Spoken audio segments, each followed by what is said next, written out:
Of చేసేది.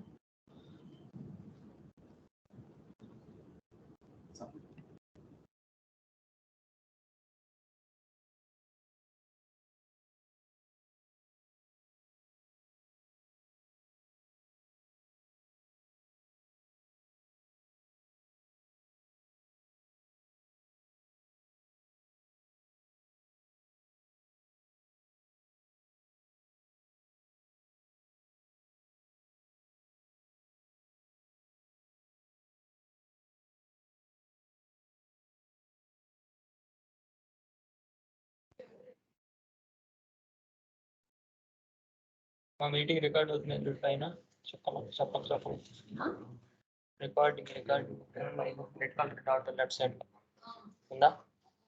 Okay ఆటోమేటిక్గా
sir madam పెట్టేనా?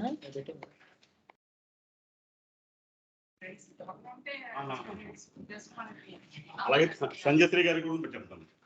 కొంచెం ఎవరు ఉంటే జాయిన్ అవ్వమని చెప్పండి.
Madam, good morning, madam.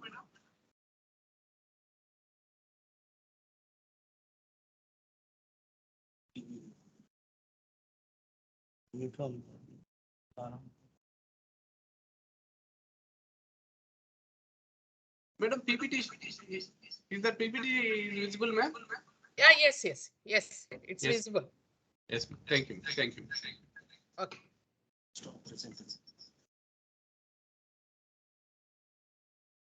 మనకి షేరింగ్ లో ఉంటేనేమో ఇది గవర్నర్ వస్తుంది సార్. షేర్ చేయాలనుకున్నప్పుడు అప్పారు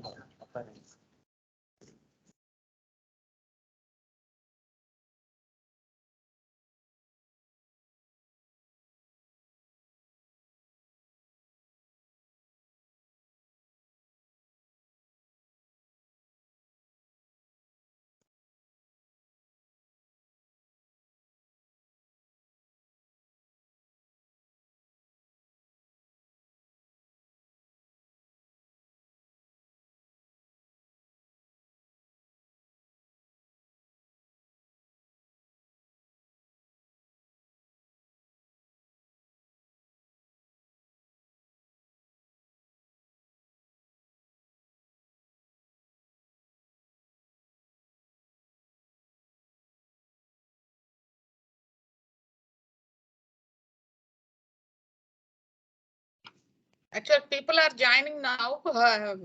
Teachers అందరూ కొంచెం 10th ఎగ్జామ్స్ బిజీలో ఉన్నారు. Yes, ma'am. Yes, ma'am. Just I am checking the presentation, madam, whether it is Yeah, properly. We'll start sharp at 11:05. ఒక 5 No. minutes వెయిట్ చేసి మళ్ళీ జాయిన్ అయిపోతాం. Yes, ma'am. No problem. Just I am checking, madam, presentation. Okay. Right. Thank you. On the other, I guess. We close this.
Good morning to all the members in this group for today's Azadi ka Amrit Mahotsav program, April month 2022. Sir, we will wait for another 5 minutes. So people are going to join. Let us wait for 5 more minutes. Exactly 11:05 we'll start, sir. Please bear with us. Thank you, one and all.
Once again, good morning to all. On behalf of AP Council of Science and Technology, I'm happy to welcome Dr. Devapriya Dattaji, Scientist G, Head, Advisor, Seed Division, DST, Government of India.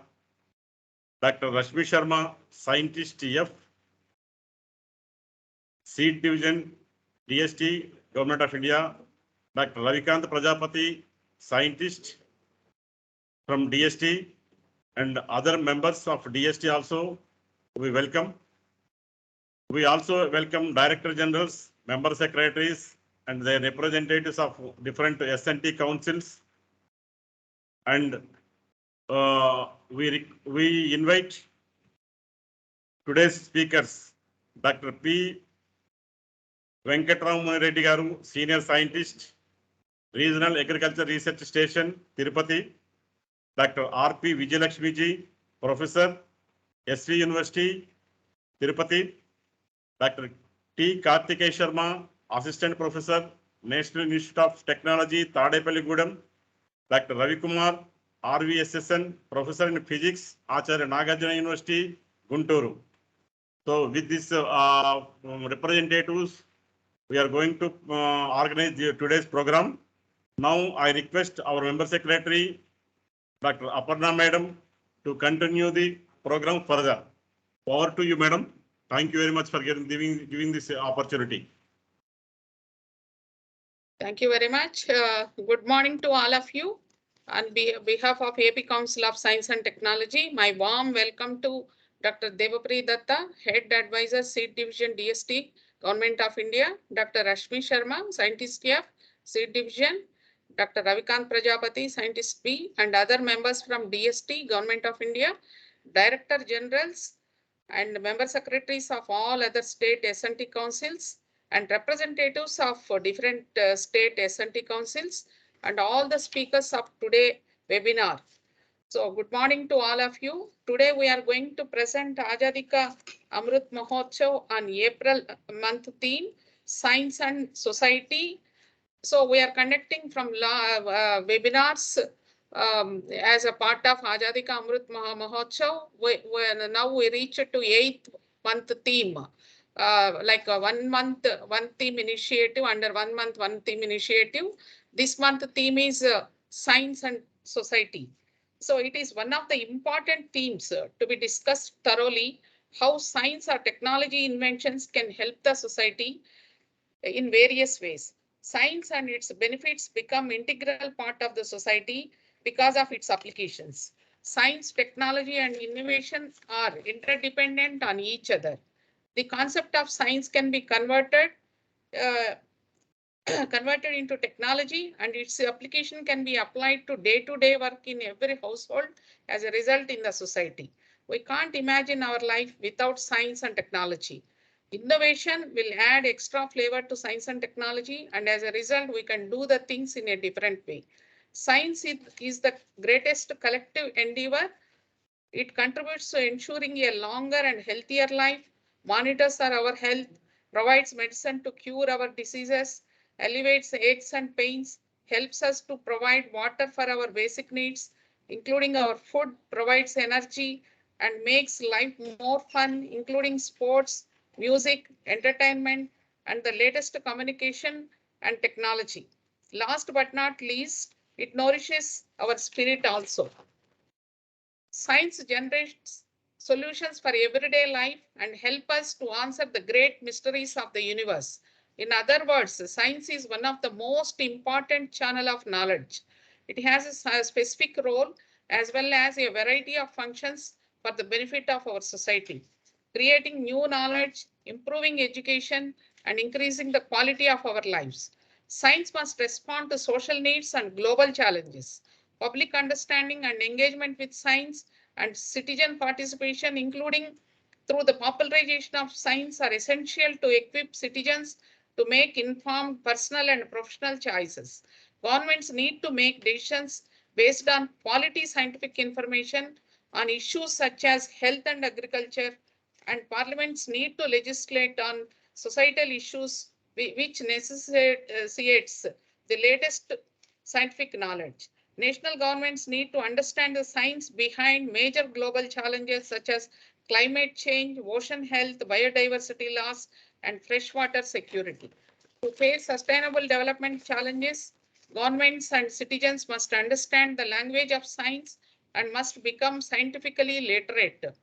On the other hand, scientists must understand the problems what society face and put efforts to find the solutions to their problems.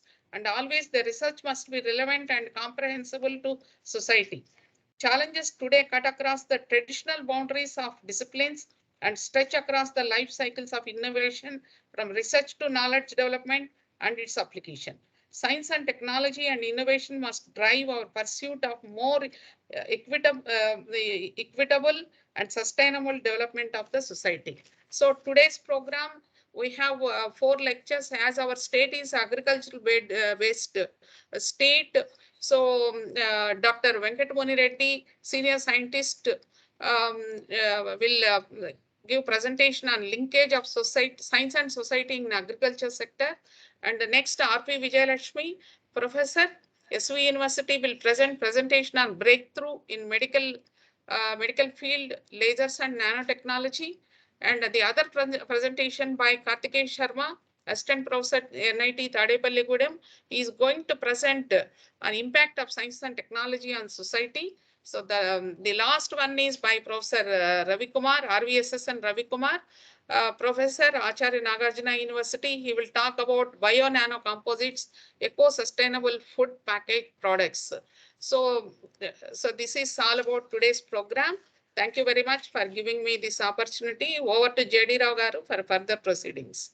Thank you very much. Thank you, madam. Thank you very much for your presentation. So on behalf of Upcast, now I request the first speaker of this today's program is Dr. Palli Venkatram Munireddy Garu. He is a principal scientist, social science in agricultural chemistry.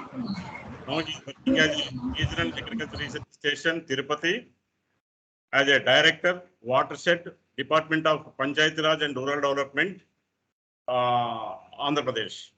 So he born in 16 June 1974. He completed his master's degree from Acharya N.G. Ranga Agricultural University, Tirupati, and PhD also from SV Agricultural College, Tirupati during 2014. So he obtained various degrees, worked as a different categories in Tirupati, Nelluru, Sangareddy, and other departments. And his specific honors and awards, we would like to inform you. He received an award of appreciation from the District Collector Sangareddy during 2018, that is United Upcast, AP, for excellent performance in the field of on the occasion of Republic Day celebrations. He also received commendation from the District Collector Nelluru during 2013 for outstanding performance in transfer of agricultural technology and timely suggestions made to save the crop during cyclone on the eve of Independence Day celebrations. He received Young Scientist Award from Society for Scientific Development in Agriculture and Technology on the occasion of National Conference Emerging Problem and Recent Advances in Applied Sciences during 2008-9, February 2014, held at Charan Singh University, Meerut, Uttar Pradesh. He also received Appreciation Award from District Magistrate Collector Chitturu during 2015 for preparation of soil health cards for comprehensive development of Kuppam farmers on the occasion of Republic Day celebrations. He received Meritorious Extension Scientist Award and cash prize from Acharya N.G. Ranga Agricultural University on the occasion of 47th annual convocation held during 2016. He received Andhra Pradesh Scientist Award 2020 and cash prize from Andhra Pradesh Council of Science and Technology, that is APCAST, for the contribution in the field of agriculture science. Now I request Dr. Venkatram Reddy Garu to continue your presentation on today's topic. Sir, please, this is over to you, sir. Please continue your presentation. Thank you very much, sir. Thank you very much for the nice introduction. Good morning to all the participants.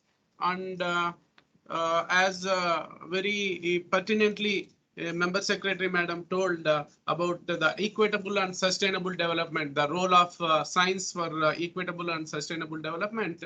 We will be dealing. I am very happy not only for the nice introduction and but also for inviting me to give an important topic to deliver my presentation on the important topic, and that is the two important words that are they are science and society. Now I will be sharing the presentation. Sir, is it visible, sir? Sir, it is visible, sir. Yeah, thank you so much. Presentation.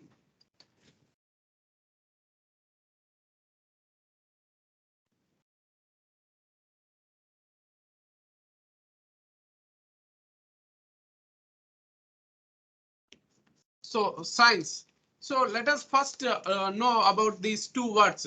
For almost everybody, most of the participant here are scientists and in the senior level, but other very maybe some students and young people are also there for the children for their benefit also. Let us just introduce these two words. That is, science is defined as the observation, identification, description, and experimental investigation and theoretical explanation of a natural phenomena. That means just imagine, say for example, if we take the rainfall is occurring, how it happens, how the rain occurs, and here just falling rain is general phenomena, but the science behind it is we have to explain.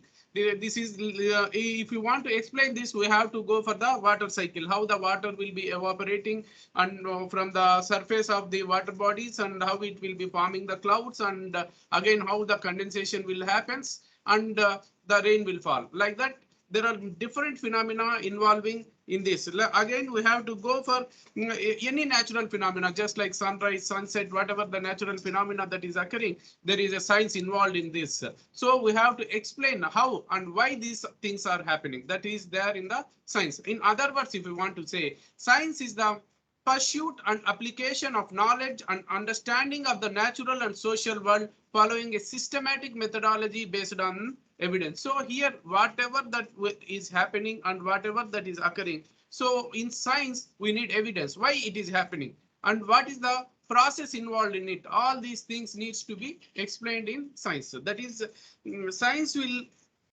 clearly explain why something is happening.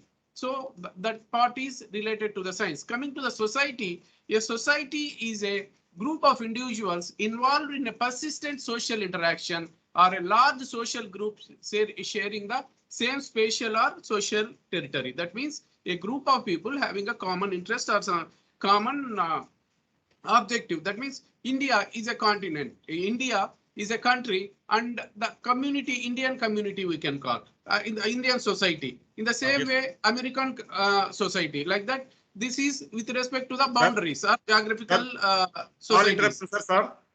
Sir, your slides are not moving. Should we move from our side? Yeah, yes, sir, you can. Please, Meera Pankaj. Okay, sir. Thank you, sir. Full screen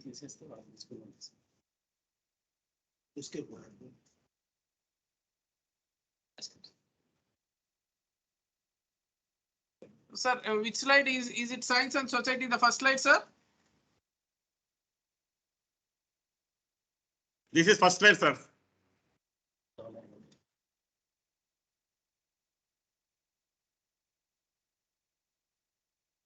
Shall I proceed? Yes, sir. Yes, sir. Proceed, sir. Second slide I am explaining, sir. This one. This one? Second slide. Science and society is there on the top. Yes, sir. So coming to the next part, society, if we want to explain about the society in a different way, society is a society is a social organism similar to a biological organism, in that there is a whole made up of different yet interconnected parts, all working for the benefit of the whole. That means just as a biological organism, society is also an organism. That means just imagine ourselves as a human being. in which there are different systems like circulatory system is there, nervous system, digestive system, excretory system, like that many different systems are there. All these systems are working independently, but they are working independently, but they're all related. If one system affects, all the other systems also will be affected, but all systems needs to work in interaction for the benefit of the entire as a human being. If all these systems works properly, only our systems will be working good. In the same manner, all integral parts of the society work in interaction with each other for the benefit of the entire society. Coming to the next slide, sir. Linkage of science and society. Is that slide updated, sir? Yes. Yes, sir. Yes, sir. Yeah. Science, coming to the science, if we start from the science and technology both are almost similar, and the application of science is the technology, and science, technology and society, how these things are interlinked. If you see, science seeks to improve the things. So I will explain taking the example of a communication system. How, because in earlier days, people, if one person want to speak to the other person, he has to go personally to the other person and used to speak. Later, after some time, the telephone technology has come. People used to speak over the telephone. And during that period, society wanted to know, even if the people are there at two telephones only used to talk to each other, but sometimes if the people are going outside and how to communicate with the other person, then they improved upon, and as per the demand of the society, science started searching into that and developed a technology like pager technology, where messages can be sent. So again science seeks to improve over that, as the demand again demand came from the society. Then mobile technology has came. People can speak or talk to each other from any place, and that is also not sufficient. And again, the society has more demand from the science, and the science raised to the occasion, and given the uh, touchscreen technology, video calling facilities, everything is now available. And during these COVID times also, all the IT work has been done from the working from home, and even the classes for the children are online classes, like that. The technology, as the demand is increasing, as the demand comes from the society, science responded to it, and given the technologies. Coming to the coming to the technology side, even the technology demands from the science. These are the applications part. Coming to the application part, say for example, the battery size earlier, when the cell phones first came, the size of the cell phones used to be very big and weighs around almost half a kg, like that. But when the technology requires from the science, then the science has developed a very thin batteries, something like that. And now the very smart mobile phones we are able to use. See, one more important aspect that we can quote here is the about Elon Musk recently taken over Twitter. Just he announced a battery that he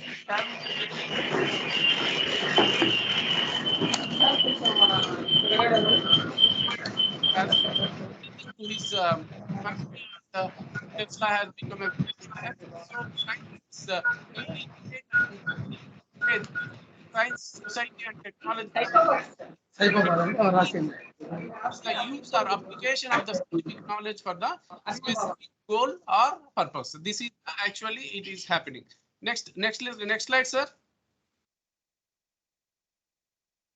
Linkage of science and society. Science is the best thing that society could ever ask for, because of science in every field of life is becoming very easy and comfortable.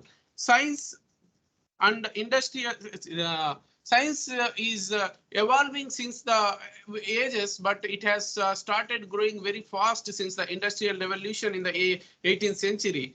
Science has been in progress at a very faster rate. Coming to the science and technology has actually largely contributed to the vision of man about himself, both physically and psychologically. Because without science, people ourselves, we don't know what is happening into our systems. Say how the systems are working, how the organs are functioning. Say with the new technologies available nowadays, just if we take the simple example of coronary angiogram, we can see from the you can see in the screens where the blocks are there inside the blood vessels and how they can be removed, or even in the kidneys where the stones are there, and even kidney stones can be removed without even a single cut with the laser technology and all like that. So the science and technology has actually contributed to know about the human being for himself. And so, during this process, some sectors that have been boosted by the science are mostly based on the need, energy sector, physical sciences sector, agriculture, and nowadays, now recent times, information and communication technology has been in very flourishing mode. The society has greatly gained with these inventions in this science. Next slide, sir. Coming to the Yes, broad, sir. Yes, sir. coming to the broad categories of science. With respect, Yeah. with Proceed, sir. respect to Proceed. the time, this category, this can be divided into three broad categories. That is pre-industrial societies, industrial society, and post-industrial society. Food production, which is carried out through the use of human and animal labor, is the main economic activity in the pre-industrial society, where the production is very less, very small quantities of produce we used to get, and there is no scientific things involved in that. It is just subsistence farming just to survive, and there is no there is hunger everywhere, but the production is very less. Coming to the industrial societies, the increased efficiency of production of the industrial revolution produced an ever greater surplus than before. So earlier only subsistence farming was there and there is no industrial production at all. But coming to the industrial societies where there is a surplus production of industrial goods and also the agricultural goods. And we are in a position to produce more than the required during the industrial societies. Coming to the post-industrial societies, here, along with the manufacturing goods, societies dominated by information, services, and high technology more than the production of goods are known as the post-industrial societies. That means here, along with the agriculture produce and industrial products, here other things like information and service sector is taking the lead in the post-industrial societies. Next slide, sir. Changes over time. Yes, sir. Societies have changed over time, and consequently so has the science. So as the society changes, that's what we are discussing about the linkage of science and society. As the societies are changing, the science is also changing. As the science is changing, the societies are changing. These two are interlinked. So first half of the 20th century, if you take the first half of the 20th century, where the entire world is enmeshed with the world wars, all the government started funding the into the wartime applications like production of the warfare, like guns, machinery, everything, tankers, bombs, everything, all the societies, all the governments funded in wartime applications, and so that lead to the unlocking of the mysteries of the nuclear energy and atom bombs and all. They have been produced during those times with the help of funding from the governments. And nowadays that technology is being used for many purposes like power generation and all that. Coming to the next part of the 20th century, markets forced to lead into the scientific advances, because war has already been ended and all the people are know about the problems of the wars, and now the people wanted to live comfortably, and so the thrust diverted from the warfare applications to medical treatment, drug production, agriculture, and all these fields are being funded more, and the scientific research was more on these fields, and that led to the improvements in biotechnology, and genome sequencing and genetic engineering. All those aspects were very got very good prominence in the second half of the 20th century.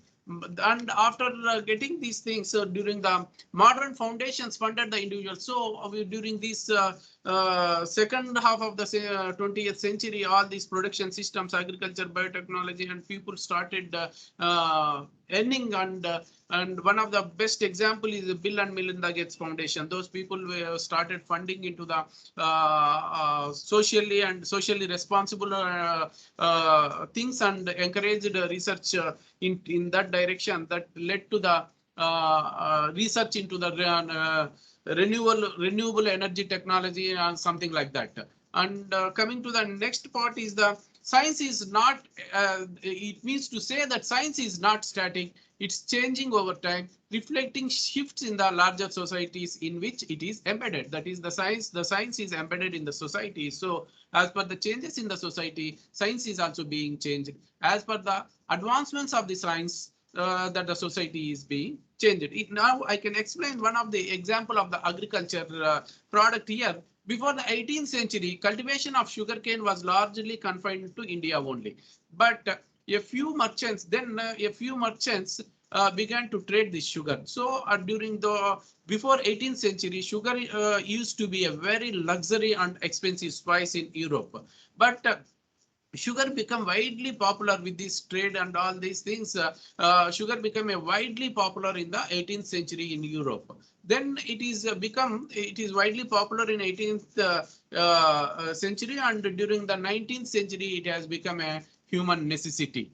And sugarcane plantations, so as it became the necessity, sugarcane plantations, just like cotton farms, became a major driver for large forced human migration in the 19th century and the early part of the 20th century. So during the, as cultivation of, as sugar has become the necessary, sugarcane cultivation used to be cultivated in almost all the countries, started cultivating in different parts of the world. So for cultivating, the experts, having the expertise in cultivation of sugarcane, people are there only in Africa and India. So the people started migration and migrating from Africa and India to the different parts of the world, like Caribbean, South America, Indian Ocean, and Pacific Islands, nations, etc. And there, as the people migrated from in large numbers, in millions, from Africa and India to these countries, they have influenced the ethnic mix and political conflicts and cultural evolution also in those countries. Next slide, sir. Coming to the filters of scientific development, the problems and needs are there in the society. Science has to answer these questions, and he has to raise to these problems and needs, and new scientific developments and discoveries will be produced. Scientists' attitude about topics and about the topics and issues. Direction of new scientific research will be in the direction of society's attitude. It may encourage or discourage a research. A society may encourage or discourage the if the technology is very good, and if it is required by the society in the direction of the requirement of the society, it will be advanced or it will be discouraged. Society is able to assist and provide funds to the scientific research. Any research requires fund, and society has to fund the scientific research. Then how these technologies will come into the market means, if all the technologies will be, whatever may be the technologies that are available, all the possible technologies will be there. First comes the economics filter. Economically feasible technologies only will go to the next level. Next comes the ethics filter. Economically feasible technologies will be accepted only when they are ethical. Then comes the safety aspect. That means that will be there in the regulatory policy filter.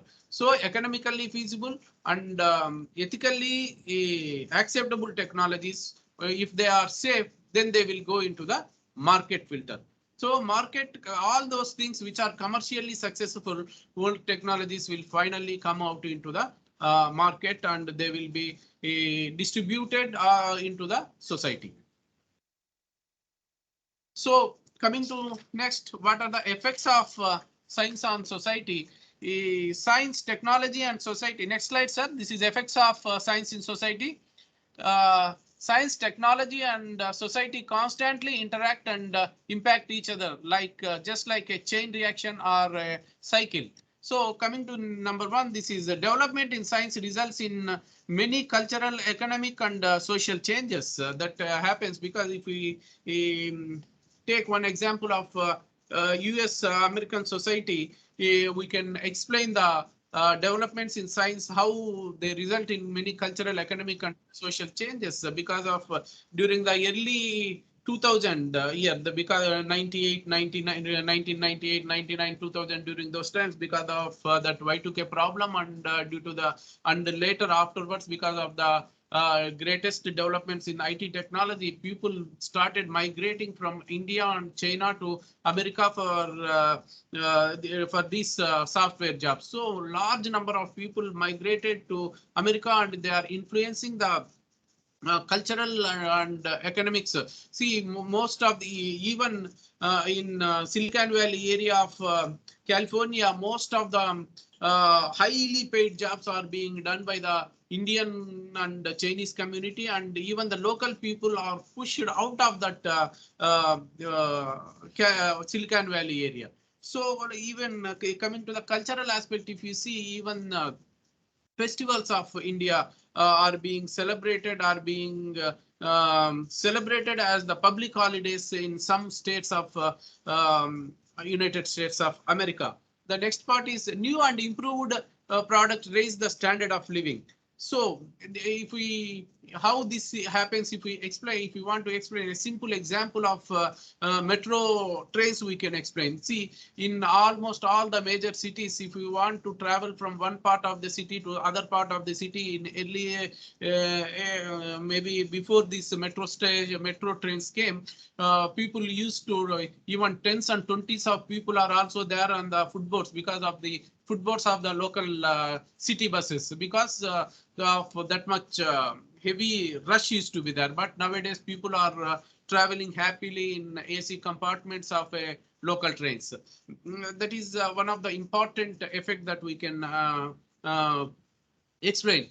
And one more aspect is new business created while old businesses eliminated because of science in the society. Because we can in earlier days, when we are student, if we want to go to any tour or something like that, we used to go and buy one camera film, that is Kodak or Konica or something like that. But nowadays with that film, we used to take around 36 photos or 37 photos like that. But nowadays with these cell phones, people used to take 36 photos in just 1 minute.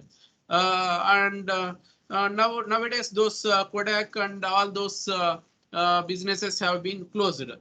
In the same manner, if you see the early years of maybe 98, 1998, 99, 2000, those times, cell phones used to be Motorola, Siemens, Nokia are very dominative. But nowadays all those have been extinct, and Apple and Samsung, those phones are in market. In earlier days, one more example, if we take this emails also, earlier Hotmail started, and USA.net or Rediff Mail and Yahoo Mail used to be very, very dominant during those times. But nowadays, almost most of the people are using only Gmail. So like that, there are many hundreds of examples as the new businesses created with the development of the science and technology, and automatically the world has to move off. In the same manner, career choices and job opportunities are eliminated, modified, and created. So in the earlier days, agriculture and industrial fields also, this, because of these developments in the science, many jobs where earlier used to be most of the people work in either agriculture or in industrial, but nowadays with the development, the advancement of science, the jobs are opened up in healthcare, technology, even in service sector, in professional services, public services, all these areas, jobs have been created. And at the one, well, the last but not the least is the science solves many problems but creates new new issues also. This is also one of the important aspects. Needs to be the anything will be having the two sides of the coin. Just in the same manner, science is also having the two sides. All are not completely positive. There are some negative aspects also will be there, even with the advancement of the science. That must be taken care very carefully. Next slide, sir. Coming to this is the if with this general science and society aspects, if we see how the coming to the agriculture part, how the Indian agriculture is being affected or is being improved with the advancement of science. Coming to the this one, we can explain here. So one report from 2008 claimed that India's population is growing faster than its ability to produce rice and wheat. So people expected a hunger in the country in the year 2008. But what happened is with the advancement of science, while other recent studies claim that sorry, India can easily feed its growing population plus produce wheat and rice for global export if it can reduce food spoilage and improves the infrastructure and raise its farm productivity like those achieved by the developing countries like Brazil and China. So if we can improve infrastructure and if you reduce the spoilage, we can feed the growing population, and also there is a possibility for exports also. How this happened, I can give you the table here. Agricultural productivity in India growth average from 1970 to 2020. During the early years of 1970 and 71, when the Green Revolution was just starting, our production in rice is just 1123 kg per hectare. That is for 2.5 acres. So the productivity is only 1123 kg. But now it gradually from 1970-71 to 1991, 2010, 11 and 2019-20, if you see during the 1920, the productivity, average productivity of rice in India is country's average is 4057.7 kg. This is a very good achievement, and this is the Indian average. In our state AP, the average is more than 6 tons of rice production per hectare. Coming to wheat, wheat also from 1307 kgs to 3533 kg. Like the same oilseed production also has been increased from 579 to 1592 kg per hectare over the period from 70 to the 1970 to 2020. Tea production also has sugarcane production has been doubled from 48,000 to 80,000. Tea production, the productivity of tea has been increased from 1182 to 2212.8. Cotton used to very meager quantity of 106 kgs used to be the average yield during 1970-71, but it has been increased almost tenfold to 1156.6 kg per hectare by the year 1920. So this is the growth scenario because of different scientific interventions in the field of agriculture. We achieved this greatest improvement. We used to wait for the ships to come from the west for feeding our population, but now we are able to export the food grains to different parts of the world. Then how we have achieved this? Just I will explain the procedure, how the research will be done in different agriculture universities, taking our agriculture university, Acharya Enjiranga Agriculture University as an example. So, sir, next slide, identification of research problem in agro.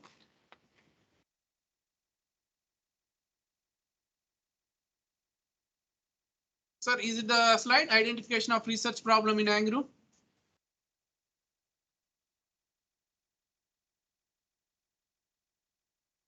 Sir JD Rao garu.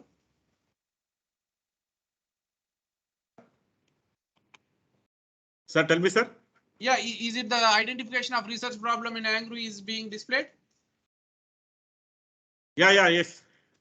So, sir, actually, sorry for the interruption. And actually, three divisions are there in agriculture university. They are teaching, research, and extension. So, teaching deals with the students and their degrees and everything, that is for both UG, PG, PhD and everything. And the other two aspects, research and extension thing, deals with the scientific improvement. So we are having two divisions like district agriculture advisory and transfer of technology centers will be there, and Krishi Vigyan Kendras are there at the district level. These two will be working with the farming and with the farming society. These people will conduct that center people will conduct DLCC, that is district level coordination committee meeting, and Krishi Vigyan Kendras conduct SAC, that is scientific advisory committee meetings. In these two meetings, the problems of the farming community will be discussed, and the problems faced by those problems in crop production, like what are the pests and diseases that are causing the problem, what are the nutrient deficiencies that are causing, if the crop is not growing properly, what are the reasons. All those things will be discussed in those two meetings, and they will be brought to the pre-ZRAC meeting. That means Journal Research and Extension Advisory Council meeting will be there. Before that, this will be discussed in thorough in pre-ZRAC meetings by where scientists will be there. And this will be taken to the ZRES, that is Zonal Research Extension and Advisory Council meetings will be held at each zone. So in these zonal meetings, scientists will be there, farmers will be there, farmers representatives will be there, progressive farmers will be there, scientists and department and line department people like agriculture, veterinary, horticulture, sericulture, electricity people, and all related line department people will be there and discuss with the all those people will discuss and come out with the common problems in that zone to be researched, and to get the solutions for those problems will be identified here. So these problems will be discussed at the actually in agriculture university. There are 6 zones based on the agroclimatic conditions. All these 6 zones, in all these 6 zones, there are 32 research stations in the state.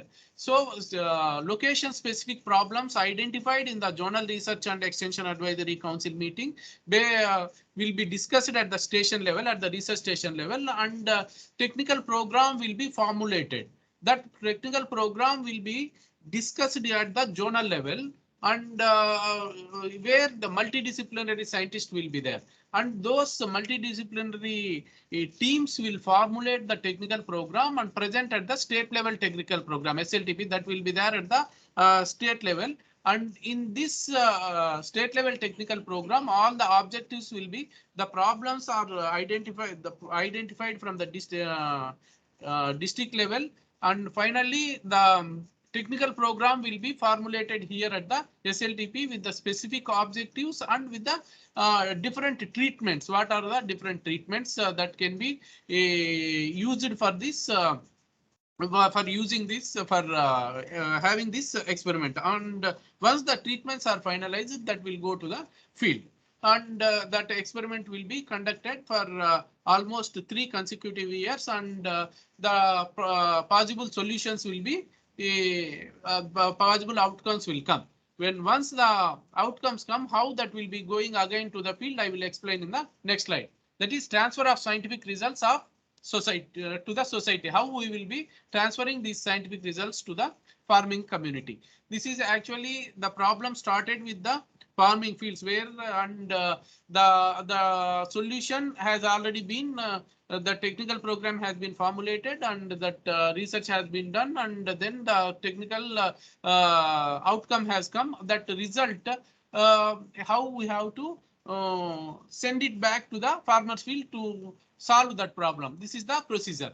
Result of an experimental technical program conducted at research station. So result has already came here. So now this has to be tested again. This result is from the experimental station at the research station. So whether this technology is useful or whether it is pertinent to the farmers field also we have to test. That for that we are doing testing in farmers fields as OFTs, on-farm testing by again this extension wings will be done. And in case of any technology, if it is a variety, mini kit testing of a variety in case of variety will be done. And after, if it is proved very good even on the on-farm testing, then it will go to large scale adaptability as frontline demonstrations. Again, this will be done at the farmers field as frontline demonstration, so that result can be shown to the the result can be demonstrated to the farmers. When that is being accepted by the farmers, so in this frontline demonstration, then that will be promoted as a production recommendation, and that will be publicized, and that will be a lot of publicity will be given to the technology, and that can be promoted to all the farmers of that zone. Next slide, sir. This is mega rice varieties released by Angro. We like that with those. As I explained in the earlier slides, this is, I will explain for this how the varieties are performing. So with the procedure explained in the earlier two slides, we have developed many varieties, and our varieties are ruling in the country. One of the staple food is rice.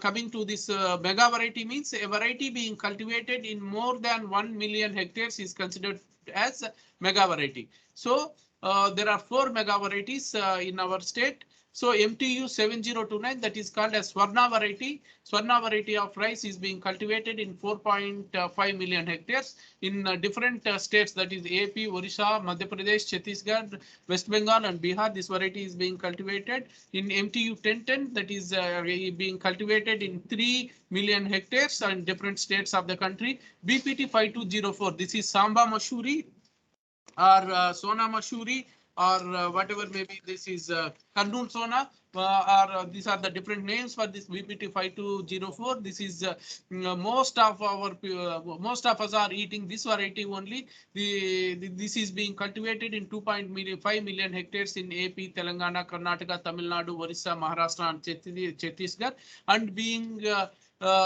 consumed in almost all parts of the country and even abroad. This variety is having that much potential. And coming to the other one is Vijeta MTU 1001. This is also cultivated in 1.5 million hectares. This is the really a greatest achievement of our university. So most of the 11.5 million hectares of rice area is under our varieties in our country. Coming to next in different crops, just I will give a glance of varieties released from our university. There are 196 varieties of cereals and millets released from our university, and which are occupying 95% of the area of the state and 25% of the area in the country, though there is a very tough competition from the private companies and other universities and are all there. Even then 25% of the area in the country is of cereals and millets is of our university varieties. Pulses, coming to the pulses, pulses are occupying 60% of state's area, which we released 72 varieties. Next, released 445 crop varieties in the hybrids. The other varieties, other crops like oil seeds, we have released 52 varieties, commercial crops 78 varieties, and other crops 57 varieties. And coming to oil seed crops, occupying 50% of the state's area and 10% of the country's area is under the varieties released from Acharya Enjiranga Agriculture University, Andhra Pradesh. Coming to the conclusion, science is one of the most important channel of knowledge. It has a specific role as well as a variety of functions for the benefit of the society. Science is having a variety of functions to do for the benefit of the society, like creating new knowledge, improving education, and increasing the quality of our lives. Science must respond to societal needs and global challenges. The other thing is science influences society through its knowledge and worldview. Scientific knowledge and the procedures used by the scientists influence the way many individuals in society think about themselves, think about others, and think about the environment. The science is having the capacity to make the people, to make the society to think about themselves, others, and the environment. The effect of science on society is neither entirely beneficial nor entirely detrimental. It is having both sides. Science often has a more direct effect on society as it solves practical problems and serves human needs. New problems and needs may then arise. Again, if we solve one problem, then other problems may come. So again, the science must try to solve those problems. Science enlarges or challenges societal views of the world. A scientific explanation of a phenomena may lead to a technological development that serves as a social need. So in this way, science will be solving the problems of society, and if there is a need, and whenever there is a need, the science has to come to the rescue and it has to give the solution. Here I will conclude with an example of COVID-19 vaccination. During the last 2.5 years, we are suffering. The entire world is suffering. Each and every person is being fearing with COVID-19 during these 2.5 years because of COVID-19. But generally, for the development of a vaccine, it takes around 7 to 10 years. The last 1.5 2 years back, we used to hear in all the TV discussions and all, it will take that much time, this much time, like that. But our scientists rose to the occasion and developed the vaccine for COVID-19, and that is effectively working, and we are all safe because of this vaccination. That means there is a need in the society, and science responded and for the safety of the human being. Thank you so much. Thanks, sir. That's it from my side. Thank you very much, sir.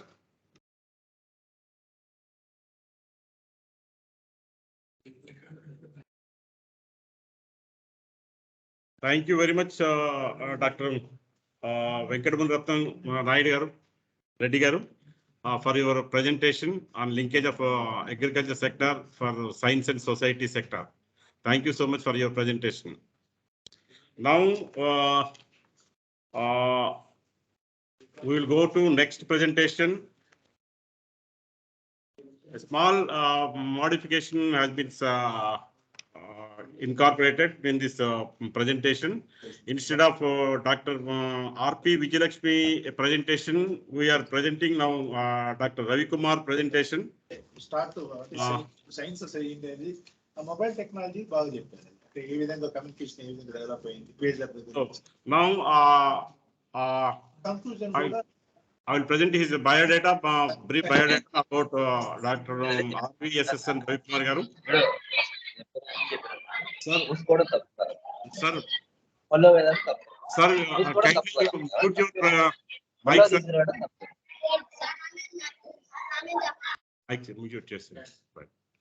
So, Professor RVSSN Ravi Kumar is working as a professor, Department of Physics, Acharya Nagarjuna University since 2017. He obtained his MSc during 1992 and MPhil during 1996, PhD in 1997 from Venkateswara University, Tirupati, and worked as a CSIR Senior Research Fellow from 1995 to 97, Research Associate up to 2001, and pool scientist from 2005 to 2006 in India. He worked as a postdoctoral fellowship in Yamagachi University, Kyoto, Japan from 2001 to 2005. He received Young Scientist Award from Hong Kong during 1997, Japan 2001, and from Russia during 2006. He is an editorial board member for 2 reputed international journals, and he is a reviewer of nearly 25 elsewhere journals. He received AP Best Scientist Teacher Award in Physical Science during 2016, and he also received AP Best Scientist Award in Physical Sciences in 2020 from APCAST, Government of AP. He is a member of Indian Physics Association from 1995 to till date. He is a founder member of Asia Pacific EPR ESR Society from 1997 to till date. He has 28 years of experience in teaching, research and teaching, and he successfully completed 2 major UGC projects with worth of 15 lakhs. He is also coordinator for UGC, DRS, DST, FIST, UGC, DA, DSAI, total worth of 235 lakhs. Dr. Ravi Kumar has credited more than 250 publications in reputed journals, and he presented about 390 papers in national and international conferences. He published 5 textbooks, out of that 3 research textbooks, and editor for AP Intermediate Vocational Brit Course, Physical Sciences, 2 textbooks. He, under his guidance, 26 PhDs and 6 MPhils are awarded.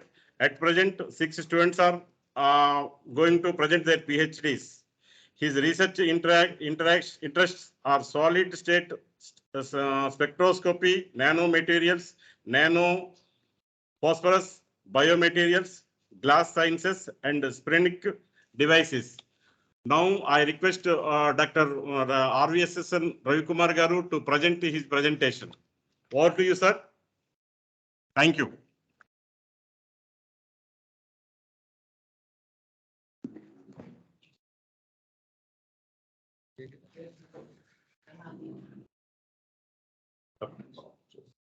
So good afternoon. Welcome to the session. Today I'm going to present some of my research works which were done at Acharya Nagarjuna University in collaboration with the MHRD and JNTU Kakinada and Idupulupaya, IIIT Idupulupaya, and also IIIT Newsweek. We have a MHRD DIG project of worth of 10 crores. That project consisting of the several aspects. Now my topic is for the societal benefit and also industrial application project of a physics-based projects to the society. So my topic is bio-nano composites, eco-sustainable food packing products. So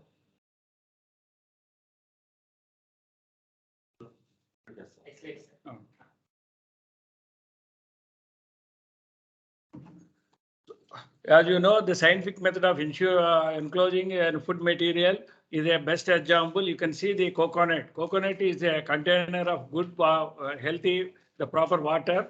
It is well known for the everybody is using the coconut is a food packing material by the nature. And you can also see the left side, the food packing different packages for delivering the good condition for the materials. Next. So as we know that the nano food products have the wide applications in very vast area in the science of science and technology. The new pesticides targeted generating the engineering, identifying preservative and agriculture deliverable sensors, the monitoring soil conditions, and also the nano encapsulation of the favors of aroma and different methods for the protection of the UV protection, antibacterial activity and condition. All these are the process agriculture processing and nutrition package and nutrition projects. All they are used for the drinking water purification. Also, the nano food products are using the several ways, which was given in the 2011 Dukan for his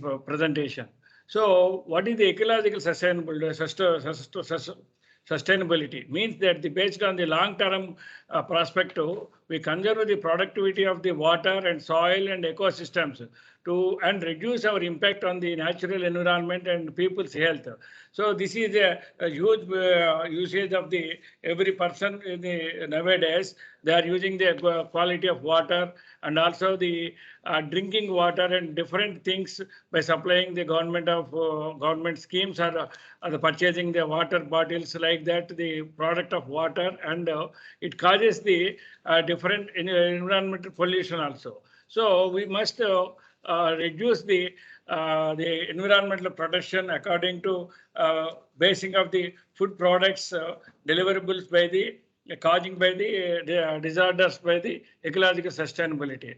So we have adopted the biodegradable polymers, and polymers they left the environment. They use it for the biodegradable. PLA is the polylactic acid, and it is packing products are 100% biodegradable, and they are eco-friendly. Food packing and they defined as a closing food to protect to its tampering or contamination from the physical, chemical, and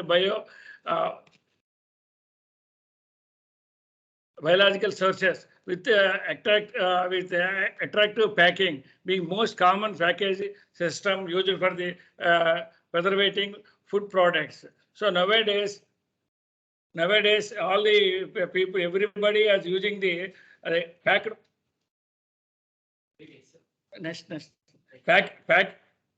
packing back.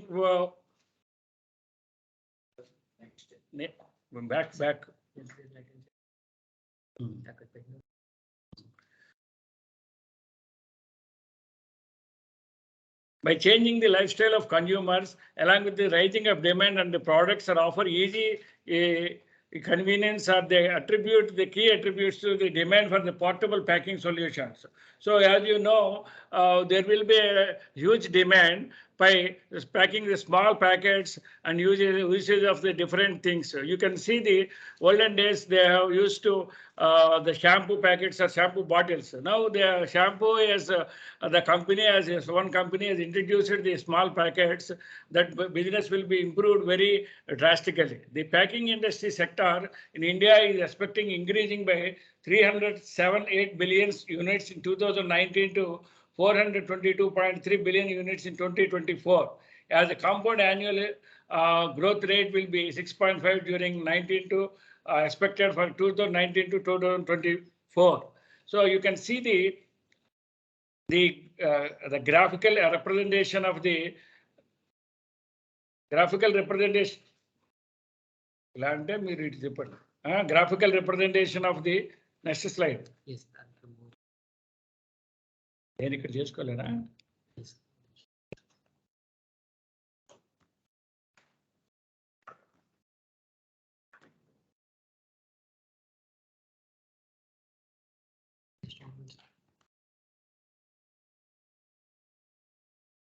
So 1 minute.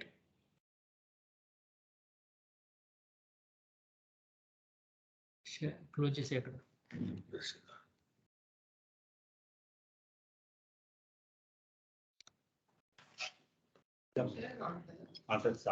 అక్కడ వాళ్ళు share చేస్తారు.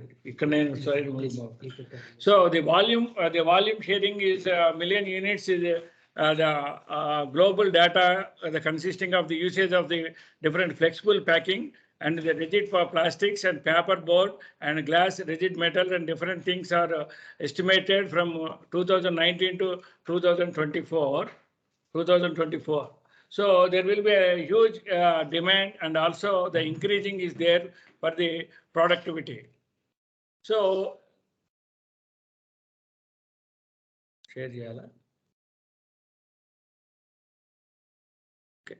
So as the Indian food packing market, the packing industry as in India has nearly $75,000 billion in 2020 financial year. The industry is facing several challenges that contains an ambience of clarity in food packing regulations and consumer opinion to viable packaging and the stress on the environmental friendly packing materials. In recent years, India has witnessed the ecological packaging growth it is to note that the increasing of packed food consumption and awareness and demand for the quality products, buyers coincidence around the packed food materials and specifying packaged food delivery is sensitive. So you can see different aspects.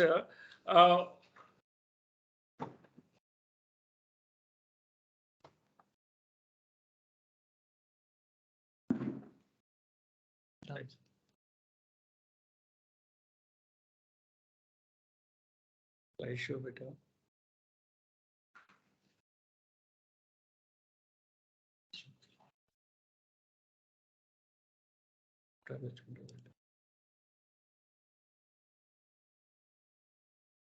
According to the Food Safety and Standard Authority of India, FSSAI, they announced the new packaging regulation to replacing the former 2001 provisions. The new protocol compromised the migration of limits of 60 milligrams per kg and 10 milligrams the DMS pairage migration limits for the specific contamination contaminates the plastic packaging materials.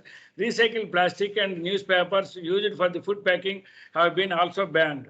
So different things is affected for the involved for the Indian food packaging market by material, paper and paper board. So you can see the several package papers and paper board and cardboard and different materials are deliverable by each and every day from e-commerce, different e-commerce market to the receiving by the consumers, and they are also throwing this material through the waste dustbins or throwing to the surface of the municipal wastage. So plastics also another one, and metal wastages and glasses and other impure other things are Indian food packing market is affecting. So what are the other things are end users? The paper and paper board material will be used bakery and confectionery and dairy products, and also fruits and vegetables and meat and seafood, sauces and dressing and others. All these are the using for the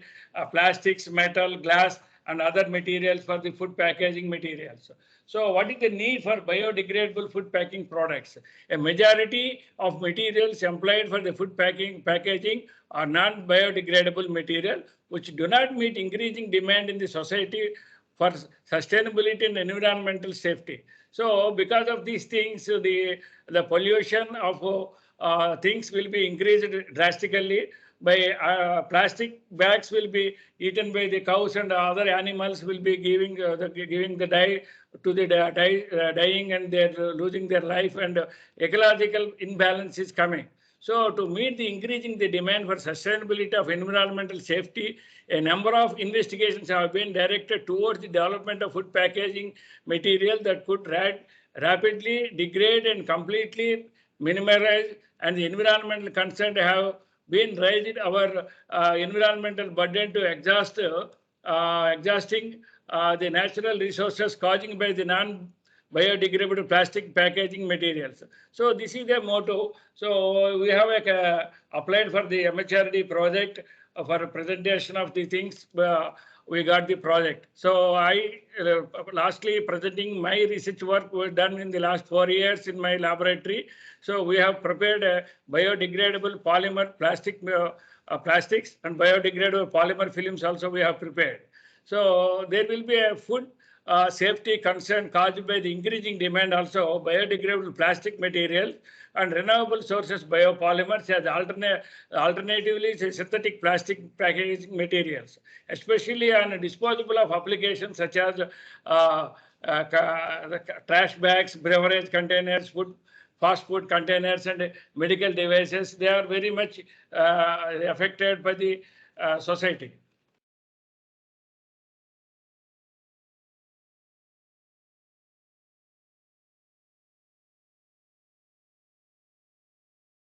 There has been increasing interest in the nano composite for food packaging applications. the barrier, mechanical and thermal properties of the polymers can be improved by the incorporating of low concentration of nanofillers.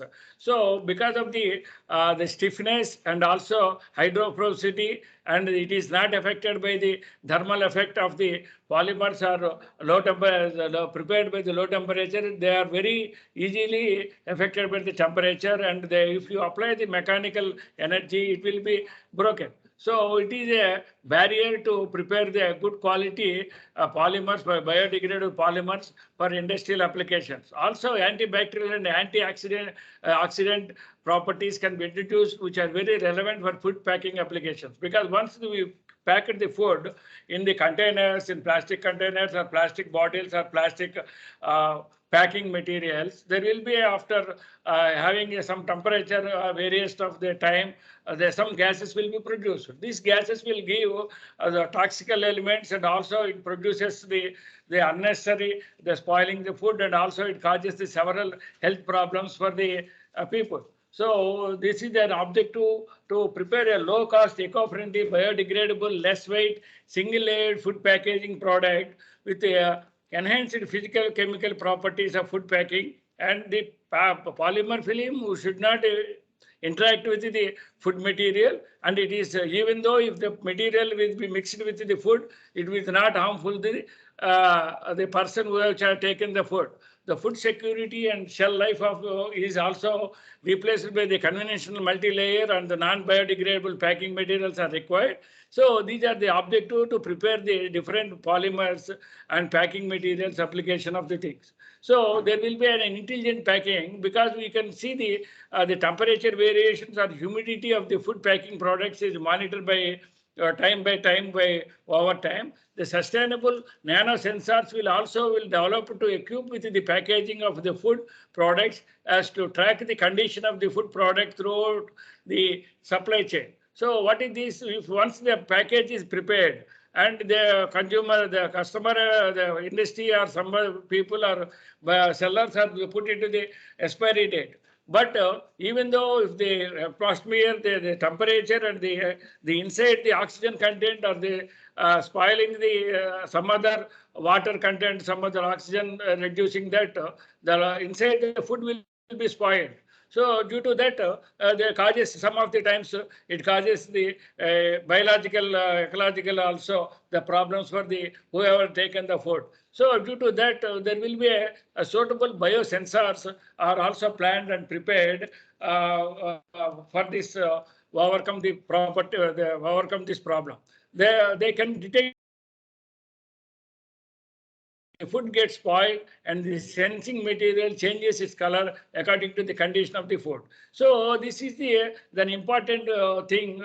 Even if it is, we can see the marker, just like you can see the vegetarian, non-vegetarian in the food packing material color, green color and red color. There will be another color the government approved by the internationally. The color will be the change, so that the package we should not open. We can be the disposable to the biodegradable material. If we biodegradable, if it is not there, and we can go to the waste material. So due to that, there will be several things. You can see the most of the times the packed the different malls we have now.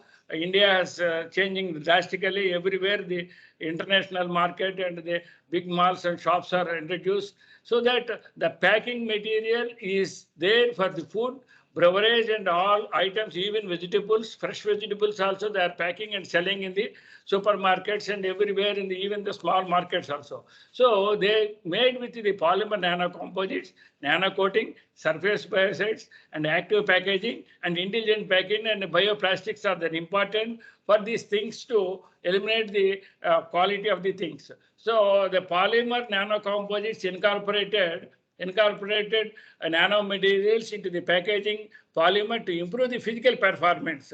So durability and barrier properties and the biodegradation. Because once the attractive package is there, then only the consumer will buy the product. So the taste is not good. Sometimes the packing is important for the going to the people for the fascinating like that. So that the polymer matrix and nanomaterials, we can call it, these two are PNCS, because polymer nano composites. Hereafter, I can say PNCS. The polymer used to food packaging is polyfins and polypropylene, PP and polyethylene, HDPP and LDPE, etc. Polyethylene, tetraphthalate, PET and polystyrene, PS, polyvinyl chloride. So all these things, they are used for the packing material for different things, the strength, the stiffness and barrier to the oxygen and moisture. So these one thing is the main thing is the once the packaging industry, the material, food material packed into the concealed box or concealed package, there will be a possibility is spoiling the food with the composition variation of the inside the oxygen and the moisture. The resistance to the food component will attract flexibility, the flexibility. So these are the things for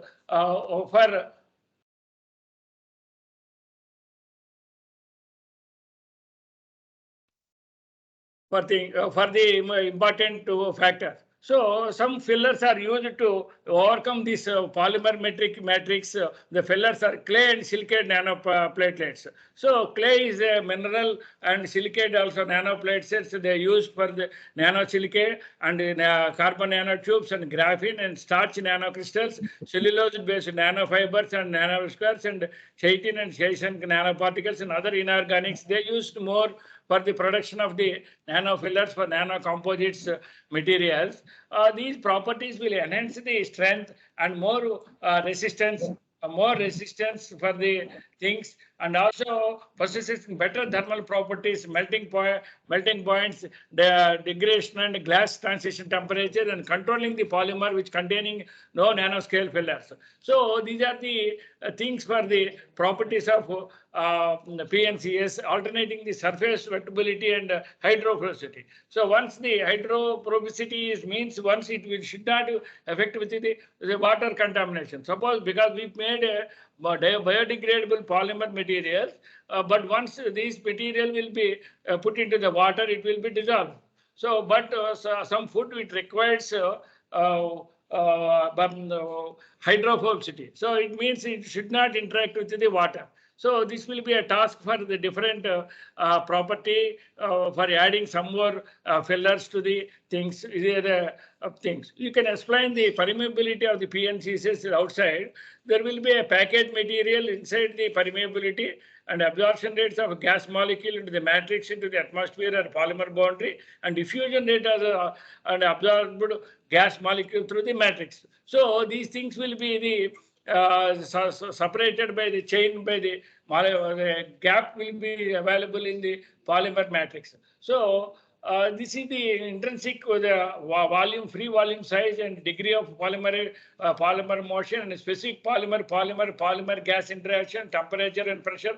All these things are intrinsic polymer chemistry and intrinsic property. So overall gas diffusion rate is directly dependent upon the thickness of the film. So once that's why the government is intended to the micron level of the plastic material will be the banned, because the recycled plastic is there. So, but we have taken a challenge to the preparation of the biodegradable polymer films for packing industry. We have succeeded at some level. I will explain the lastly.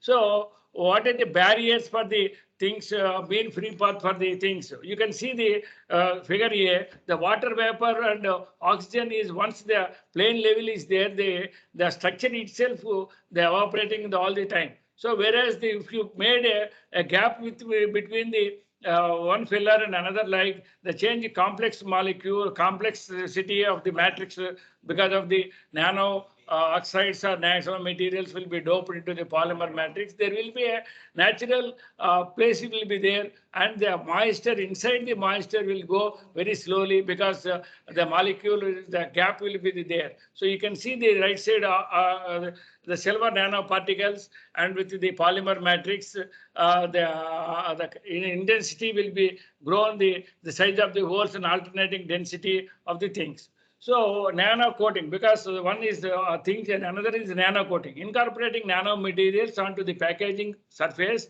either by inside or the outside of the surface of the sandwich as a layer in laminated. to improve the, especially for barrier properties. So you can see the earlier the barrier properties, because the oxygen is introduced as the moisture is going to the inside the package. So using the nano-thin coating, the polymer and nanoparticle can help provide enhance the barrier performance. If you do coat it with the polymer, with the encapsulated and polymer with the mixed with the nanoparticle, the barrier performance will be enhanced. The vacuum deposited aluminum coated on plastic films also very useful for the things. For coating of the surfaces of the glass, food and beverage containers, bottles, jars, and very useful. They are using very drastically in the society. So nanosilicate coated high oxygen barrier films, they dope the material with the PET and OPA and nylon, etc. nanomaterial coated with the plastic films, and food packing can be replaced by the PVDC coated films, oxygen evaporated films. The processing meat products, beef, rare meat, and different meat products will be also the packed in the nanosilicate materials with the theme. And fresh food like rare fish and sushi and dried fish also packed with the biodegradable polymer films, the interaction with the, and you can see the processed milk products also, cheese and butter and all other things, the product of the milk products also useful for the nanosilicate coated high oxygen barrier films. So nuts and dry fruits will be also there, and bakery, soft cake and sandwich snacks and pizzas and everything will be packed in different containers with the nanosilicate coated high oxygen barrier films. The features are excellent oxygen moisture barriers. The shelf life of packed food increases and hence the production cost can be decreased. Aroma is preservation and transparent and good printability and laminated mechanability, and also eco-friendly, no emission and other things, burnt is there, and time invariant transparency. So even if they put it is so many hours or so many weeks or so many months, the product will not spoil with the interact with the surrounding atmosphere and also moisture. So it will be the very useful for the things. Excellent mechanical and the optical properties for the nanosilicate materials. So another thing is surface biocides. So incorporating nanomaterials with the antibacterial property and packaging surface of the packaging material used and maintain the hygienic condition of the food contact surface by preventing and reducing microbial growth in the helping the cleanability. So common in more reusable food containers such as boxes and creates inside the layer of the refrigerator and freezer also. So that's why you should not use the recycled plastic bottles for drinking of children, and everywhere it is not advisable. So have a very high ratio of the surface and area of the mass is there, and chemicals are used to nano silver, zinc oxide, titanium dioxide and magnesium oxide and other transition metal oxides in minor quantity. They use it for the different active elements for the packaging. So another thing is active nano packaging. So incorporating nanomaterials with antibacterial or other properties, antioxidant, with the intentional release into the consequent effect of the packaged food.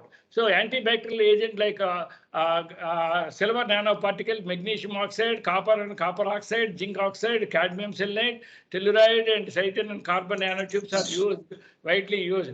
The ultrasonically dispersed titanium nanoparticle throughout the EVOH films and observed their effective photoactivated biocidal properties against microorganisms. So because the microorganisms is bacteria and yeast, these two are the spoiling food very drastically. So while doping the transition metal or the other the nanoparticles or magnesium oxide or silver nanoparticles will reduce the microorganism growth against things. So silver nanoparticles being incorporated into cellulose pads for using the modified atmosphere packaging and fresh beef. So oxygen scavenging materials, food decoration by the interacting of oxygen, including food spoilage by the aerobic microorganisms, and oxygen scavenger film with successfully developed by the titanium doped different polymers. So these are the things for the things. You can see the one example which was taken from the international figure with left side, left corner of the slide, the incorporation of nano sensor to monitor and respect and report the condition of the food. So they are able to respond to the environment inside the package, temperature, humidity, and level of oxygen exposures. Nano sensor communicate and degradation of the product and microbial contamination, and also give an history of storage and period of the storage. So it will give the month of how many months is stored and how many months the packet material are there and what are the things is there. So nano sensor can detect the certain chemical compounds, pathogens and toxins in food, eliminating the needs of inaccurate expiration of expiry date and providing a real-time status of the food freshness. So this is an example. You can see nano sensor packing and creepy, fryum and juicy. These will be the color will be changed red to pale yellow like that. They introduced internationally for the sensoric, but the food having the different things for every food, Indian food or some other beverage or some other cakes, they may made in temperature variation inside the preparation, and also length of the storage is container and the length of the storage period is as increases, the sensor will be changed. So this is another task for the preparation of the biosafety food packaging materials. Lastly, the bioplastics, biodegradable polymers which meet the criteria of scientifically recognizing norms of biodegradability and compostability, renewable biomass sources such as vegetable oil, cornstarch, potato starch, and microbia, rather than for fuel plastics and other derived from the petroleum. So PLA and polyamides are used for the bioplastics. So what are the advantages to if you use the these products for the industrial application of the packaging industry? Increase the gas and the advantages by using these things. They increase the gas and vapor barrier properties and better biodegradability, increase the mechanical property and thermal stability, and efficiently antioxidant and oxygen scavenging and antibacterial biopackaging, and increase in food quality and safety. So these are the advantages for these things. So other things are important, not rather than the safety issues. So food safety and quality is in impact on the consumers. So what are the things for the quality of the food? Even if the quality of the food is not there, if you pack it in a good container, it will be spoiled. So the environmental impact. So these three are the factors for interlinked with the safety issues. The possible migration into the food and drinks causing a toxicological risk and fed the environmental after disposal of the packaging, and fed during the recovery and recycling the make the new packaging materials. So these are the issues for the safety things.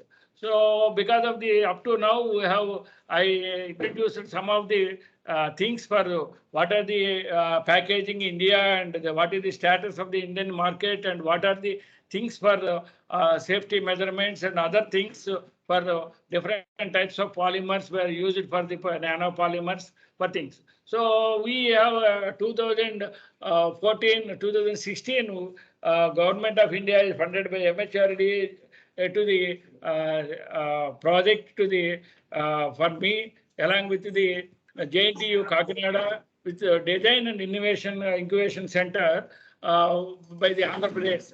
So my project is submitted development of innovative, eco-sustainable, intelligent biocomposite food packing products. So this was given to me and my students and MSc project students and two PhD students done with the different biodegradable polymer films. So they made with different starch and also nanocomposites like transition metal ions and zinc oxide and magnesium, and also the copper oxide and magnesium oxide, manganese oxide like that. So the project is aimed as I said, the intelligent packing with the biosensors will be made by the edible bio the people are doing, and the package once the design of the food and polymer films are made by us, and this will be designed by the different package, the plastic material or a non-plastic material or coating with the different surfaces with the biodegradable polymer matrix, with the done with the different things we have done. So this is the one output we have done, the paper box coated with the biodegradable material. So once the paper box, it is very widely used for the biodegradable material with the eco-friendly, with the using of the preservative of sweets, so that the antibacterial activity of the not contaminated with the sweets we have done successfully, and the paper coated material box will be used for, and it is we applied for the material by the patent. We are expecting very shortly. So another thing is we also coated with the plastic covers. So because the hydrophobic is an important factor, so we have coated the biodegradable material with the small foil. Government of India is approved the thickness of the hydrophobic plastic cover. We have coated with the biodegradable polymer material coated. This coated the biomaterial will enhance the lifetime of the food, and also because they maintain the quality of food, it is risky to interact with the food with the atmosphere, the moisture for the things. So we made like that also, and trace paper coated with biodegradable material also we have done. So we tried for the trace papers, because why these trace papers, once they prepared the material with the using these things, if you put the trace paper and wipe it to the material for food material and kept in a without refrigerator into the laboratory room, it will increase the length life of the food grains without spoiling so many days. So also the these once the paper coated with the trace paper is coated with the biodegradable material, also environment friendly. It will soluble in water immediately after not using the paper wrappers. So we have dipped into the polymer matrix into the the fruit apple. Even if we place it in this coated the biodegradable material in the outside in the without refrigerator, it has coated after cut into the side, next side is there. So 18 days at room temperature without any refrigerator also, the inside the apple is not spoiled much more. So this is the one way of the things, even if they coated the fruits. So if you even eat the food also, it will not spoil our health, because the polymer matrix is made with the starch, and also coated with some very minute micrograms are doped with the increasing of the manganese oxide or zinc oxide we have doped, so that the antibacterial activity has came on outside. And even if you have forgotten to wash the food, fresh food, so eaten that, there is no problem. So it was tested in the different days. So because we have made because of the small unit, we indigenously we made the different attachments for the coating of our prepared polymers with the things, and a prototype of material, a small machine is prepared with the help of mechanical students, and also some electronic circuit has done with our colleagues. We made some biodegradable material coated with the machine as features a battery, power supplies, and simple motor, and conventional electrical energy are used for this device. To nozzle the adjust the thickness of the polymers, also the coating of the different things we have adapted, and these are the polymer packaging ingredients we put into the dry our daily use material also packed in a different way, and it will be different things. All the food grains we have packed, because the project is integrated with the food grains. So even we have made with the zinc oxide component is more, and variation of zinc oxide is also reduces different variations, and the transparency of the film is not changed, and the quantity of the food is stored in a, even after 6 months also doesn't change, and it will good for the without any refrigerator. So because this is the dry food, dry things. So we also tried for the wet things also. So you can see the after 12 months also the inside some the oxygen content is reduced. So this will be happened, but the quality of the food grains is not reduced. So after 12 months also these things are not affected. So we tried the coating apple as seen earlier. This was kept in a zip type bag we have made. At the inside the bag, the material has done, and it was length of the period will be increased more than 20 days, and also the wet dried and wet also the food is dried for the length. Generally, it will take 6 days to 7 days maximum, but the length will be the increased more than their lifetime, 6 days to around 12 days or 8 days, like that, bringing upon the food grains. So we can keep the different sweets and all other snacks also in a different package in the, our prepared different type of polymers.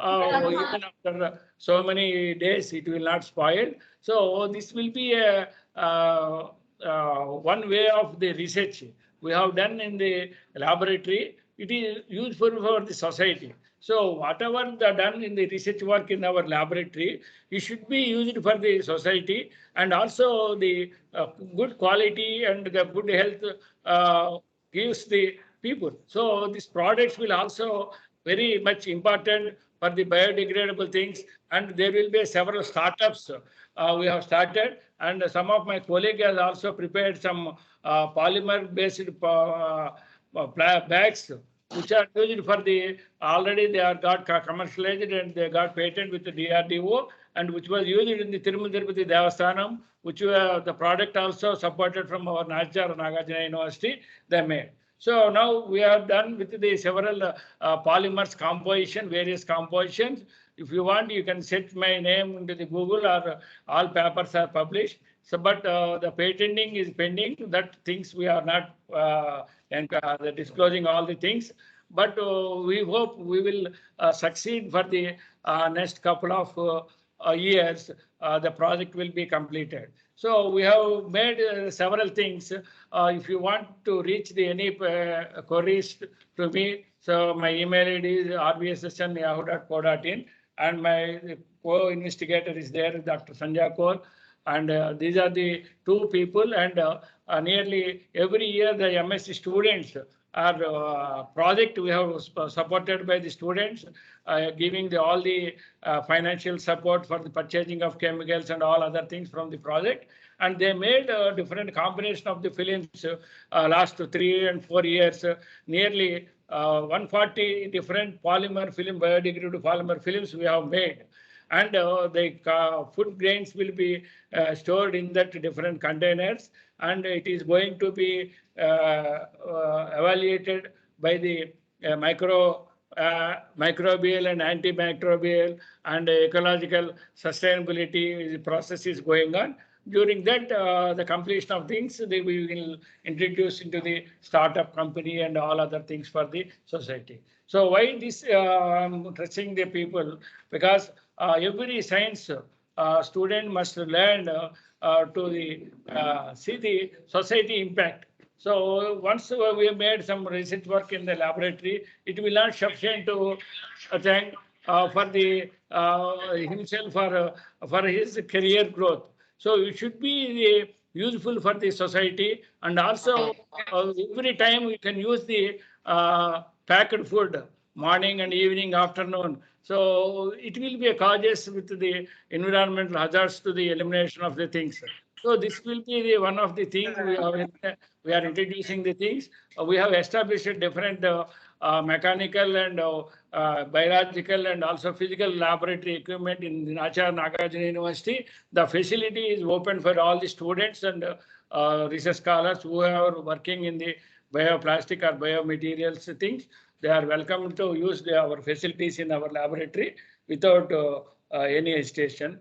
And we are also happy to introducing myself and also giving an opportunity for presenting my research work in this upcast Vigyan Mahotsav and also Azadi Amrit Mahotsav, the presentation. So thank you for all the people whoever is listening and also giving an opportunity for me.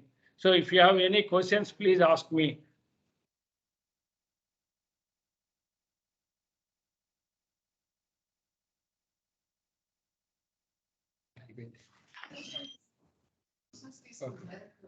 Okay, thank you very much for your. Thank you, sir.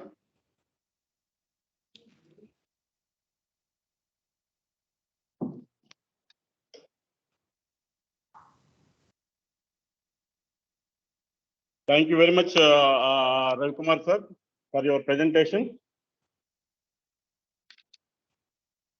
Now we'll proceed to third presentation by Dr. T. Karthikeya Sharma, Assistant Professor, Eastern Institute of Technology, Tadepalligooda.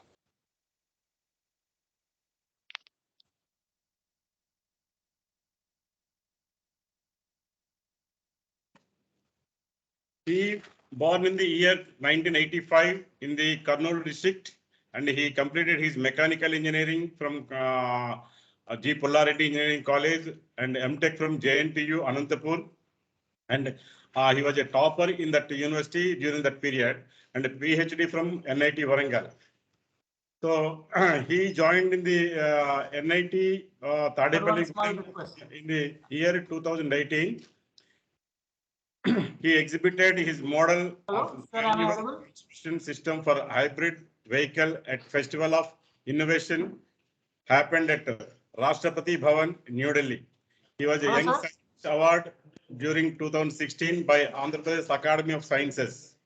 He was a fellowship, associate fellow in the Andhra Pradesh Academy of Sciences. He was a Best Research Scholar Award during 2015 by Institute of Engineers in India.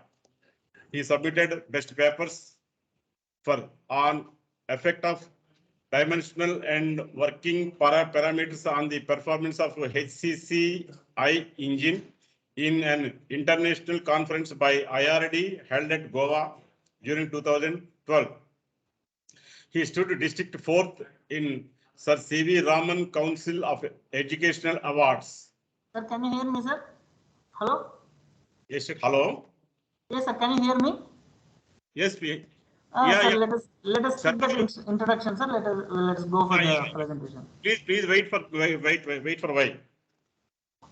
So he is a consultant engineer for many firms like RRG Private Limited, Ingress Company, M Clean Company, and his research details. He published international journals about 17, and he presented papers in the international conferences about almost 16. Number of workshops attended 16. Number of national journals and conferences also attended in each. He is an editorial board member for the American Journal of Mechanical and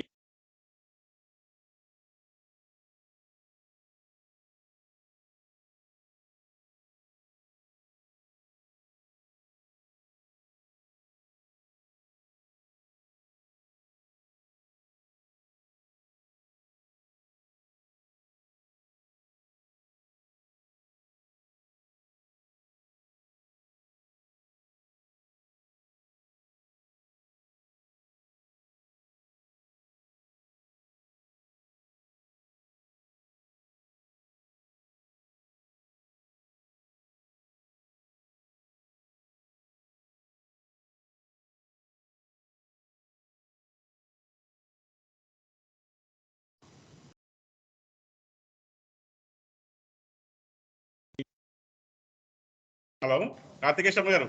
Yes, sir. Yes, sir. Please Okay, sir. Done. Sir, can you see the screen? Sir, will you upload your slides or shall we help you?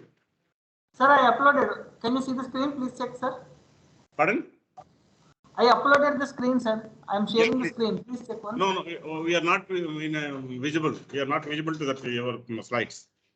Okay, sir. Okay, sir. One second, sir. One second.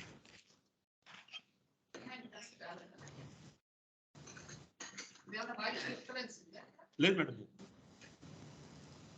Now, sir, please check now. No, sir. Yeah. Yes, it is wrong. Okay. Oh, okay, sir.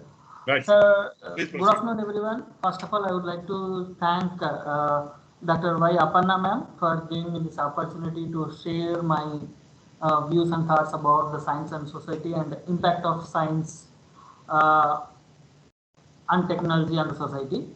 So first of all, I will congratulate Upcast for conducting such nice programs on Azadi ka Amrit Mahotsav theme. And I would like to thank Venkatram Mudi Reddy sir and Ravi Kumar sir for their excellent delivery on various on the topics of the science and technology related thing and related to the society. I would like to proceed with my slides. So first of all, the topic that was given to me is impact of science and technology on society.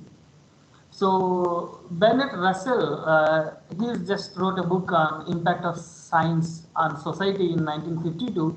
So what he says is the populace will not be allowed to know how its convictions were generated. When the technique has been perfected, every government that has been in charge of education for generation will be able to control its subjects securely without the need of armies or policemen. So the meaning that I derive from this code by Bernard Russell is that so if we give proper education to the people, to the students, that is of a scientific temper oriented kind of a thing, so then there is no need of armies and there is no need of policemen. The people will evolve themselves and the society will no need of any armies or any policemen. So this is a beautiful quote by Bernard Russell, and he wrote a beautiful book on impact of science on society. So if you just observe what is the impact of science on society, science has an enormous impact on the society over the last few decades. If you see the pre-science age and science age nowadays, you can consider for the last 200 years and 300 years, the human race got developed to a greater extent when compared to that of thousands of years before that age. So because of the invention of the wheel, after that wheel invention, after that, so industrialization and new technology, artificial intelligence, computers, and all these things evolved. Within this last 300 years, the development of the human race is thousands of folds when compared to that of the years before that. So, and science is that various greatly affect. So mostly it raises the standards of living and also it increases the economic productivity greatly. So in olden days, if you see the production rate was very less, and as the production rate was very less because of the lack of industrialization, the economic development was also it was not so up to the mark. But because of the advancement, because of the automation and development in the industries, so the production now we could able to reach the demand. In olden days, I heard that so during my childhood days, whenever you book a Vespa or Chetak scooter, so you used to wait for 6 months or 1 year, even more sometimes, in order to get that vehicle. But nowadays, you can readily go to any of the showroom and you can buy whatever you want. So there is the waiting period got reduced to a greater extent because of the development of the industrialization, because of the science, and because of the technology. So the production rate got increased because of that. The economics and the living standards got increased to a greater extent. So this success of the science and technology that is affecting the life of the humans. So the faith and the science got improved to a greater extent because of the deliverables that the science and technology giving to the society. So as science is proving itself, science and technology proving themselves that they are enhancing the lives of the people and lives of the society, the standards of the society. So the people are depending more and more on the science and technology, and they are showing more and more faith on the science and technology. So although science has both good effects and bad effects, but it is what we have to inculcate the scientific temper among the students. Actually, if we talk about the society, the societies were built by the students itself. Once we inculcate the scientific temper among the students, today's students will become tomorrow's citizens, and they will create a beautiful society. So there is in order to have a very good impact of science and technology on the society, we need to inculcate the scientific temper among the students. That is highly required. So before talking about that, let us discuss about the nature of science, how the science is. Science is it's a process. It's not a list of discoveries. Science is a process. It is not the list of discoveries. If you just see this figure, so here is a rabbit and here is a carrot. And if you strictly speak about how the science work means, so the science starts to choose the shortest path to reach your destination. But how we conduct the science, because the science mostly based upon the theorem, based upon experimentation and all these things. So we have to go trial and error methods like this, and we'll go all around and we will reach to the same character. But the science started the shortest and the most easiest ways to reach the destinations, but because of the social impact, because of the society impact, so it is taking a little much more time and little much more efforts in order to reach the destination. So the reason behind this is science can prove a generalization is not true, but it cannot prove that it's true.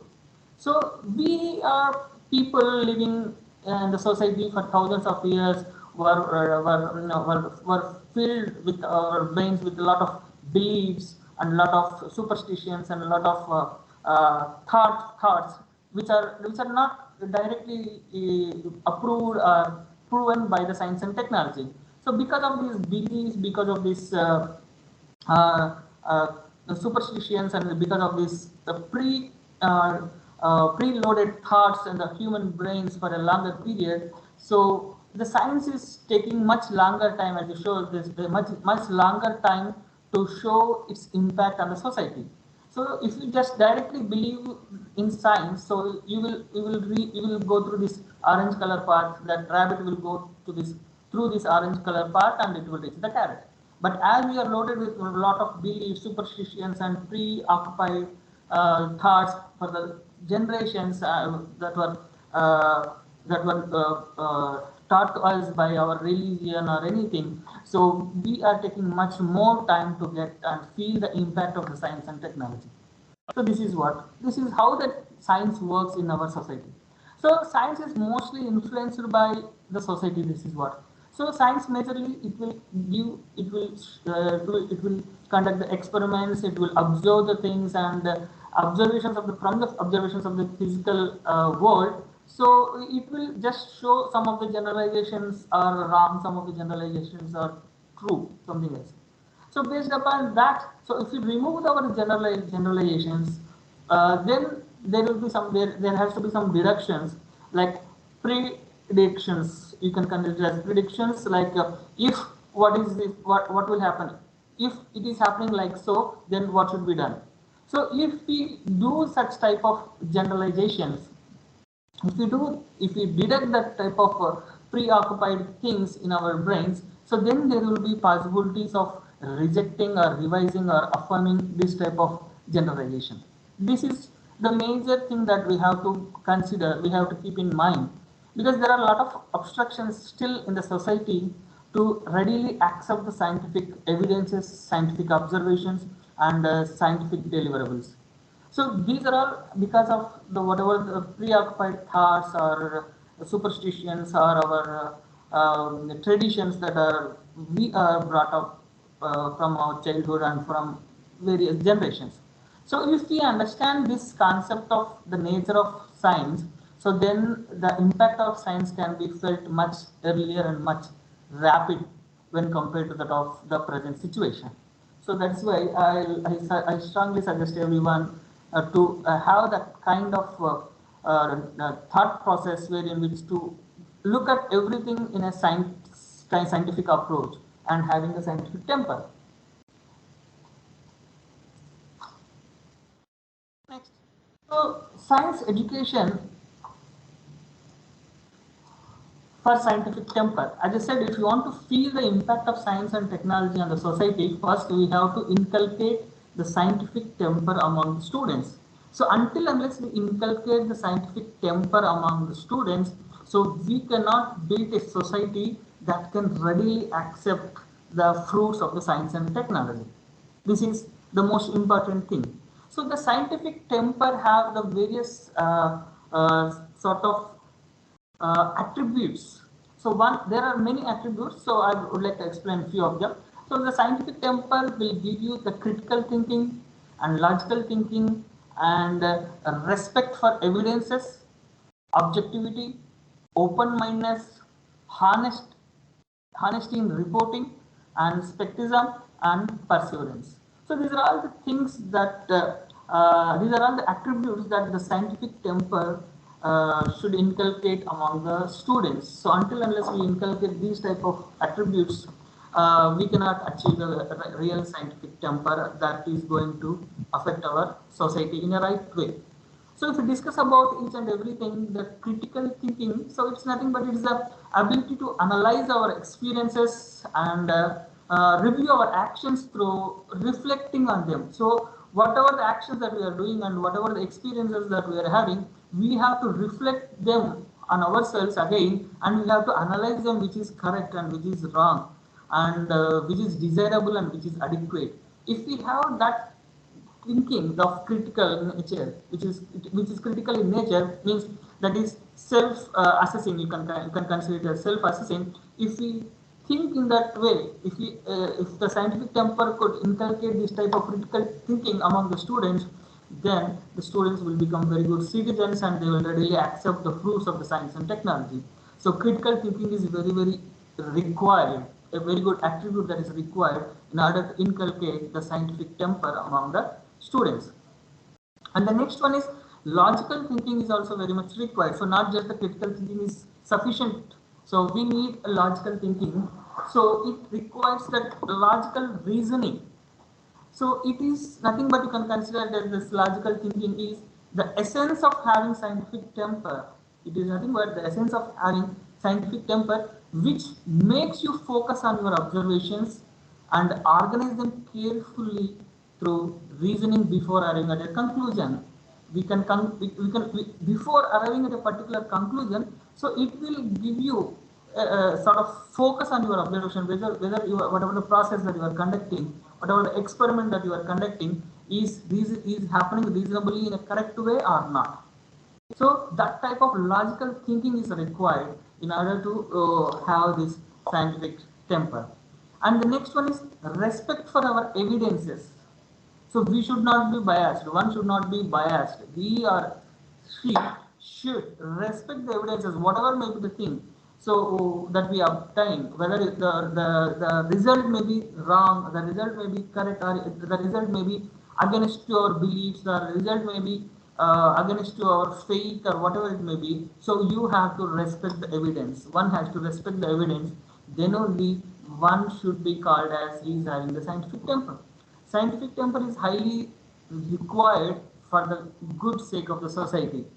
So if you are not in a position to respect the whatever the evidences that you are obtained by doing some sort of experiment, by following a scientific procedure, so then you will not be in a position to give the fruits of the science and technology to the society. So one has to respect the evidences. That is highly required. And the next one is objectivity. So objectivity is nothing but objectivity will help in developing the respect for these evidences. Since so objective person will only rely on unbiased evidences. That is what objectivity means. So you should not be having the pre objectives in order to get some result from the science and technology, right? So the persons with an objectivity will have he should be unbiased in respecting the evidences. So both are all are interrelated. If you see the critical thinking, logical thinking, respect for evidences, objectivity, all are every attribute is interrelated, and all these attributes will lead to have a good scientific temper. So if you have proper objectivity, then you won't be unbiased in accepting the evidences that you collected from an experiment or from a scientific procedure.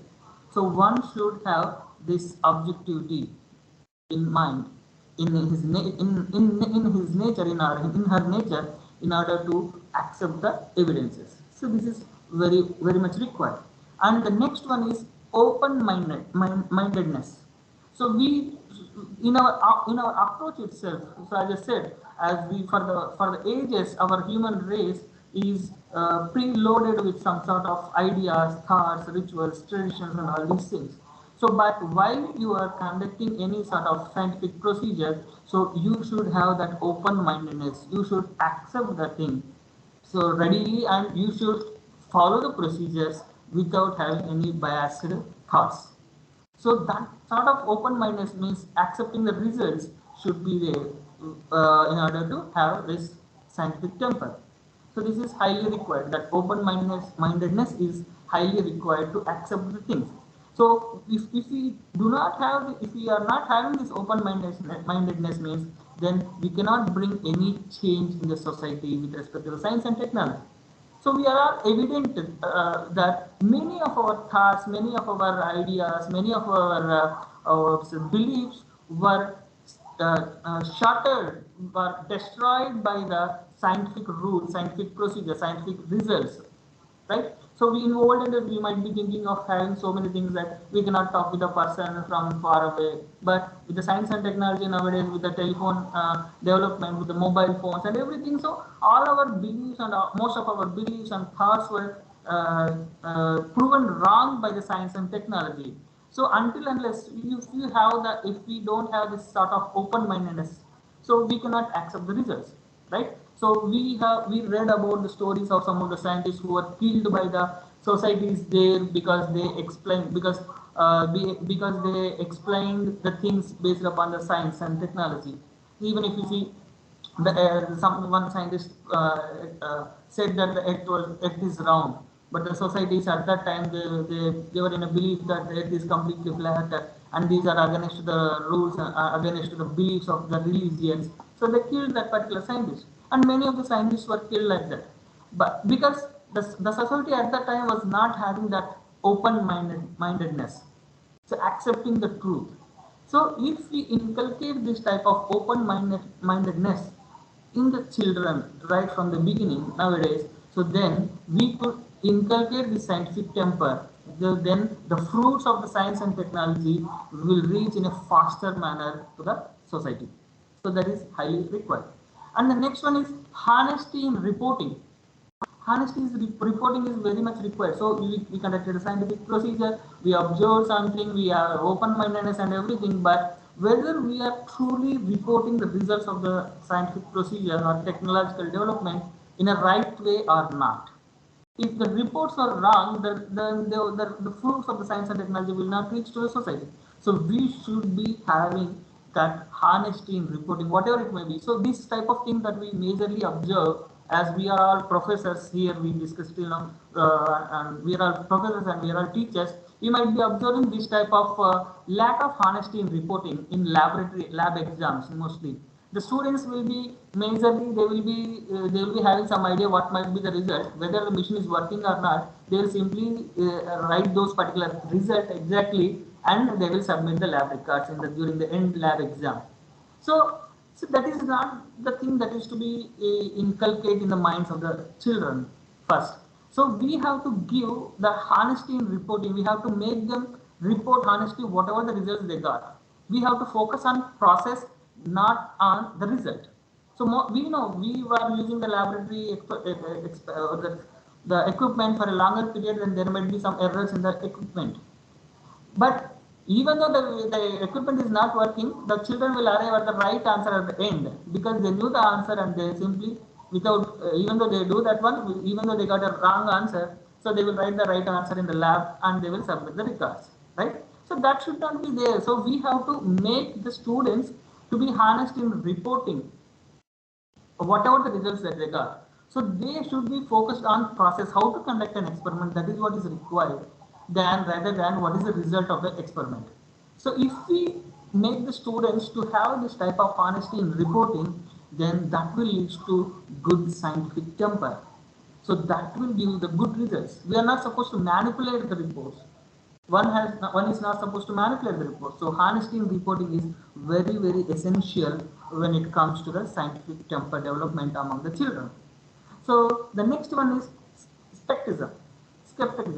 So what is that? This is nothing but, so it is an ability of questioning the beliefs, ideas, facts, and the facts that are prevalent in the society on basic scientific reasons and investigations. We have to, the one has to have that thought process of questioning everything. One has to have the thought process of questioning everything. So without questioning, there won't be any growth in the society. So whatever may be our beliefs, whatever may be the ideas or facts that we are having in the society, we have to inculcate that skepticism in the children to question everything. So then only the myths and then only the superstitions that were widely accepted by the society will be vanished in the society, and a pure scientific world will be created. And the next one is perseverance. So this is very important. So because the entire science and technology are built on the one and only the character that is the perseverance. One, because we are not having the ready-made solutions, we are not having the ready-made results. So one has to check again and again and again. One has to conduct the experiment again and again and again. Research, the name itself is indicating that we have to search again, research again and again and again and again. We have to do the same process. One should have that the patience. One should have that strong will to conduct the experiments again and again, research again and again, in order to bring the results of a scientific procedure to the society. So perseverance is one such particular very good attribute that one should have to get a good scientific temper. So science, if we inculcate all these characteristics, all these attributes like critical thinking, logical thinking, respect for evidence, objectivity, open-mindedness, honesty in reporting, skepticism, and perseverance, so then we could inculcate very good scientific temper among the students. So that will lead to a great society that is having the equality in the society, that will bring the humanity in the society, and that will destroy all sorts of inequalities in the societies with respect to the religion, with respect to the region, or with respect to the language, any other thing. So if we inculcate this type of thinking among the students, that will lead to a better society that can readily accept the science and technology fruits. This is what already discussed by Muni Reddy sir, and both are all are dependent on one another. Science, technology, and society all are depending on one another. So one always seeks to improve, and the science and technology always seeks to improve, and the society demands more, and the society will get benefited from the technology. Science is one that such theory that the theories and the theorems are with the science, and technology is that one that is one kind of application part of that science that will lead to the betterment of the society. So science gives the idea, and the technology will bring it to an application level, and society will use that application. So all the science, technology, and society are interrelated, are interdependent on each other. And related to this, the contributions of science in value creation and economic development, and science for social equality and inclusions were much detailedly explained by Venkatram Munireddy sir and Ravi Kumar sir. So I don't want to discuss more upon this because we are running out of time. So with this, I would like to conclude my session that one has to inculcate a very good scientific temper among our children in order to make the society beautiful. This is what my final conclusion related to my session. And I would like to thank Dr. Y. Aparna ma'am for initiating this type of beautiful sessions. And I know her personally, she is very much motivated to bring the fruits of the science and technology to the society. And I work with her very closely, and I'm very much impressed and very much I take her as an ideal person, having the thoughts of bringing, it's not as a responsibility, right from the heart, she always feel to bring the math, science and technology to the children and to motivate them and to change the society. So I thank Dr. Aparna ma'am for giving me this opportunity, and also other dignitaries in this session. Thank you for your patient listening. Thank you once again. Thank you, Dr. Karthikeya Sharma ji, for your presentation on impact of technology on society. Very beautiful presentation you have presented. Thanks for your presentation. Thank you very much. Now we'll move to fourth presentation by Dr. R.P. Vijayalakshmi Garu, Professor in Physics from Sri Venkateswara University, Tirupati. Yeah. So a brief introduction about Dr. R.P. Vijayalakshmi Garu. Before going to her biodata, I would like to express my sincere thanks to Madam for your accepting for interchange of the schedule from 2nd to 4th. So we are so much thankful to you. Now about biodata of the Dr. R.P. Vijayalakshmi Garu. Her PhD in condensed matter physics in the year 1995 from SV University, Tirupati, and she joined as a assistant professor in 2007 in SV University, Tirupati, and then later on she elevated as a professor during 2013.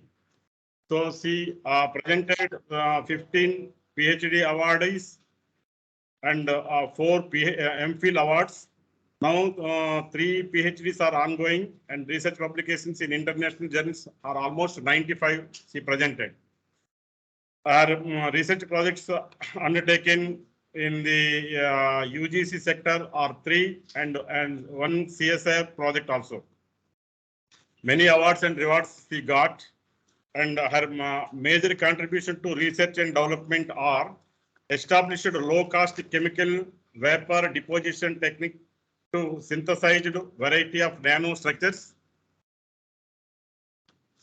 hierarchical ID CDS nanorods adorned with MOS2, SNS2 nano composites were developed by a simple solvothermal methods at nano regime for hydrogen production, integrating dual catalyst, co-catalyst, molybdenum disulfide and selenium disulfide on CDS nanorods were synthesized.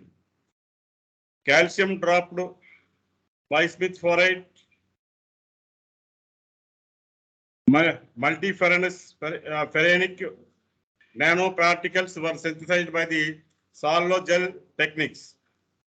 Cupric oxide, bio-nano composite photocatalytic materials are also synthesized by hydrothermal techniques. CDS nano flowers and nano rods were synthesized by CVD for sensor applications. These are the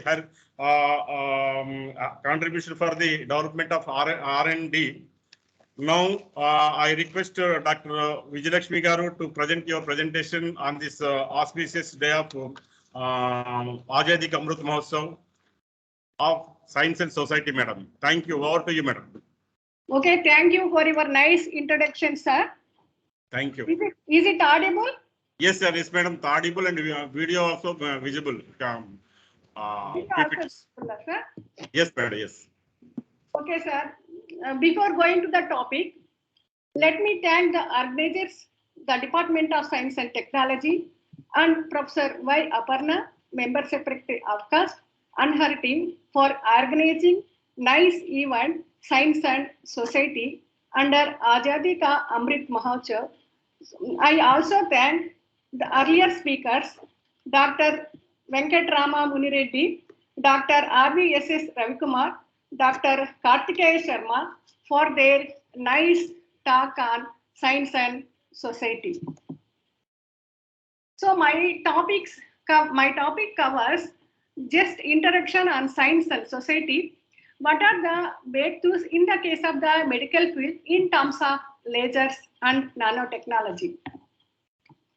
So this picture already explained by Venkatrama Munreddy. So just I wanted to say what is the role of science in all the fields. For example, in the case of the medicine and economy, engineering and civilization. All people know science plays major role in terms of all the fields. So the tools, technologies, medicines in terms of antibiotics, vaccines from polio to COVID-19. So we have traveled from organ transplantation to artificial organs. So next, we started the journey with wheels to then we are in the reaching the stage of rockets. So all these are the products and byproducts of the scientific research. So next, after the scientific revolutions, the industry. Madam. Okay, what sir? Flights are not moving, madam. So is this slide is not visible? Industrialization slide. No, madam. No, only first side is visible now. Okay, sir. Right. No, slides move.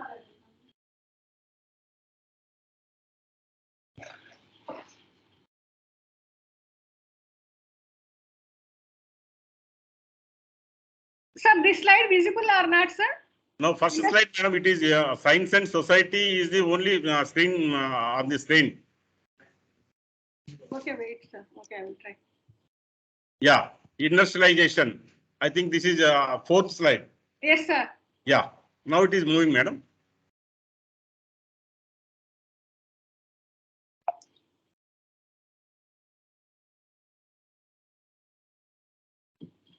Industrialization slide. Okay.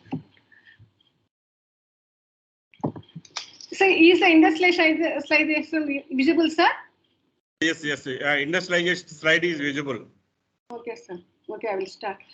So before industrialization, the peoples are worked either as a farmers or as artisans making handicraft goods. So after industrialization, it is resulted to increase the civilization and decrease of food and decrease of the all the things, and we have the civilization is increased based on the industrialization. So the industrialization behind the inventions are the steam engine, power loom and cotton gin. These are the actual inventions that are took place to industrialization of the particular industry. So here we reached the long way from the human travel, long way from energy. In the case of the energy, we travel from coal to we are using at the stage of sustainable energy. So all these are possible only by the inventions and discoveries of the scientific research.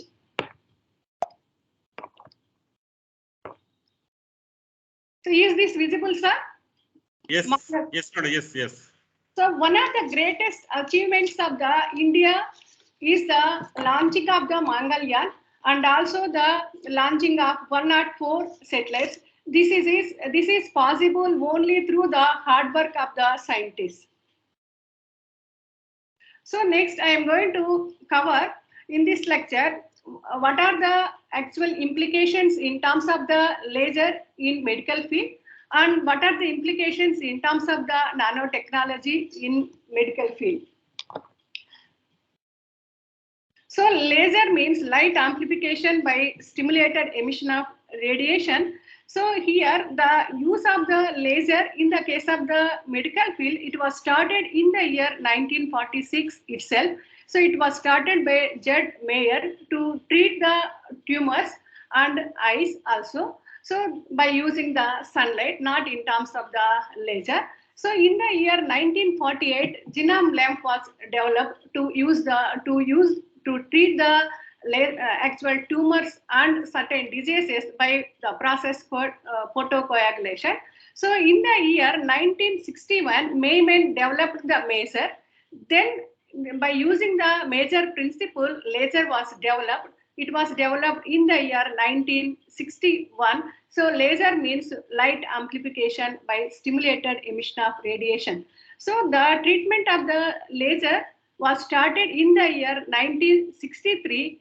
So this is the actually the process of how the lasers were used to start used to treat the diseases in terms of the technology. So what is a laser? What are the important things to get the laser means? So here population inversion, stimulated emission and pumping source are to be there to get the laser beam. So why you want to go for the laser? What are the better qualities with the laser compared with that of the other light means? So it is in terms of the coherent nature, it is highly monochromatic and highly directional. The beam is very intense and the size of the beam is also, the diameter of the beam is also very less and it is high intense. Because of these properties only, lasers are used in medical field compared with the other lights. So what are the different types of lasers? What we have? So the first laser developed is a ruby laser. Then we have the neodymium laser, then liquid lasers, gas lasers. Then at present we are using the fiber lasers in the case of the medical field to treat so many diseases. So here, when you take what are the applications in terms of the laser means, we have so many innumerable applications in terms of the lasers. So these are the applications. So just I am going to talk about what are the applications in terms of the means. So lasers are used for treatment, diagnostic and surgery. For all these things we are using the laser. So before the laser, so we have all the medical technology is there, but the process of technology is very different from after the laser is coming to play into the technological field. So next, when you take the laser, we have to concentrate on different things. So we have to take the suitable excitation wavelength to treat the tumor, and we have to see what are the fluorescence that is obtained through the laser, and we have to study the fluorescence spectra to get the information about a particular actually tumor or something else that is there in the cyst or something else. So like that we can get the information by using the lasers. So in the case of the diagnostic system. So when you want to use the laser for the treatment purpose, so here we have to, it is done in terms of the blood coagulation process. So and we have for that one, so I already pointed out, we have more in the earlier we have used the xenon lamp before the laser. Now at present, instead of laser xenon lamp, we are using the laser. So because lasers have the better qualities, when you compare the qualities of the xenon lamp and the laser, so the spot size is, in the case of the xenon lamp, we have the 730 millimeters. When you take in terms of the laser, it is 50 millimeters. When you use the xenon lamp, you have to give the anesthesia to a patient. When you take the laser, we don't want to give any anesthesia to a patient. So because of all these better qualities in the case of the laser, the laser is preferred to use in the case of the medical field. So here, when you treat the, so here when you have the, when you take in terms of the eye, so some people are with the retina detachment. When the retina is detached, so they may actually the person is suffered with a blindness. So that it is to be treated. The treatment of the retina is done in terms of the laser. When you treat the retina in terms of the laser, so it is actually a very simple process and it won't harm to the person also. So that the treatment of retina is done in terms of the argon laser. So this is actually the retina treatment in terms of the laser. So what are the, when you take the, what are the surgical applications of the laser? So we can use the laser for so many surgical point of view. So I already pointed out, we can use a laser for treatment, diagnostic and surgical applications. So when you take the surgical point of view, we can take this one in terms of the tissue heating, coagulation, vaporization, and tattoo pigment also, cold cutting. These are, so lithotripsy is a very important one. So in the case of when you have the stones in the case of the kidneys and gallbladder, so that is to be earlier, that is removed by in terms of the surgical incision.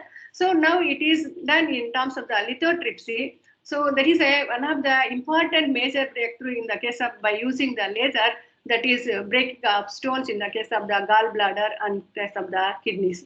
So in the case of the ophthalmology, so we can take the how the laser surgery. So ophthalmology is also one important area where lasers are used to treat so many diseases in the case of the eye. So for example, when you have the sight, that sight is also corrected by using the laser without going for the surgery. Only with a small incision we can correction. So when you have the cataract it also removed in terms of by using the laser beam. So all these things, we have so many applications of the lasers when you take in terms of the eye.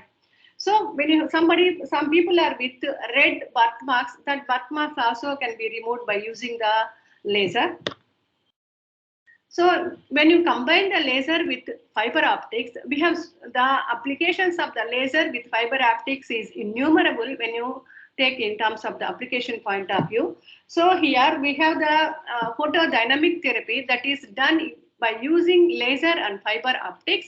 So here we have when you have that tumor in case of the lungs or in case of the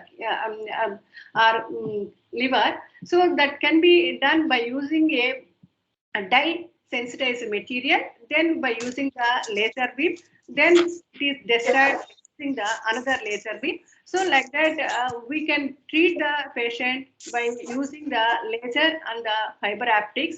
So this is also one of the advanced therapies that can be used to treat the cancer. So this is actually the mechanism how the photodynamic therapy is carried out in the case of patient. So here laser angioplasty. So when we have some blocks in the blood vessels, that can be also removed by using the laser by combined with the fiber optical cable. So this is also advanced laser technology that is used to remove the blood clots in the case of the blood vessels. So here, so in the case of the dentistry, so that means in the case of the dental field. So in the dental field also we have so many problems related to gums and to when you want to remove the teeth, all these things that are done by using the lasers. This is actually a very simple process by using the lasers. These are all done by using the laser technology. This is also one important area where lasers are highly usable with less cut, with less pain to a patient. So another one is when you want to find out the velocity of the blood. So another important area where you can use the laser is the laser Doppler velocity meter. So this can be used to find out velocity of the blood. So this is also one of the important area where lasers can be used. So this is what is a laser that is used to get the velocity of the actual blood. So that is the helium neon laser we are using to get the argon laser. Those are the two things that can be used to find out what is the velocity of the blood. So this is the mechanism how you can get so here when you have when the beam, actually the beam is moving towards the source or away from the source, depending upon when it is moving towards the source, you will get actually the violet shift. When it is moving away, you will get the red shift. Based on that shift, what you can do is we can find out what is the wavelength. Based on that one, we can find out what is the velocity of the blood. So like that, this is actually a theoretical mechanism. So this is the Doppler effect, how you can study by using the laser beam to find out the velocity of the blood. So here, next the topic which I am going to cover is the nano materials. Here we already know, everybody knows about the nanotechnology. The birth of the nanotechnology takes place in the year 1951. Richard Feynman who is the father of the nanotechnology. So he quoted plenty of room is available in the bottom. At that time, we don't have any instrument to see actually the system in the atomic level. Later on, in the year 1985, the scientists and the technologists developed the atomic force microscopy and scanning tunneling microscopy. So with that one, it is possible to see the atoms in the atomic level. Then only the research on the nanomaterial is getting started. So that is actually the little bit interaction about the nano science. So when you take in terms of the nanoscience, how the atoms and molecules are used to form different variety of the structures, what is the chemistry behind it is explained in terms of the nanoscience. How the grown materials can be used to get different devices. So we have the technology, that technology means we have the material, that material is to be used for different, to form the different devices, that is in terms of the nanotechnology.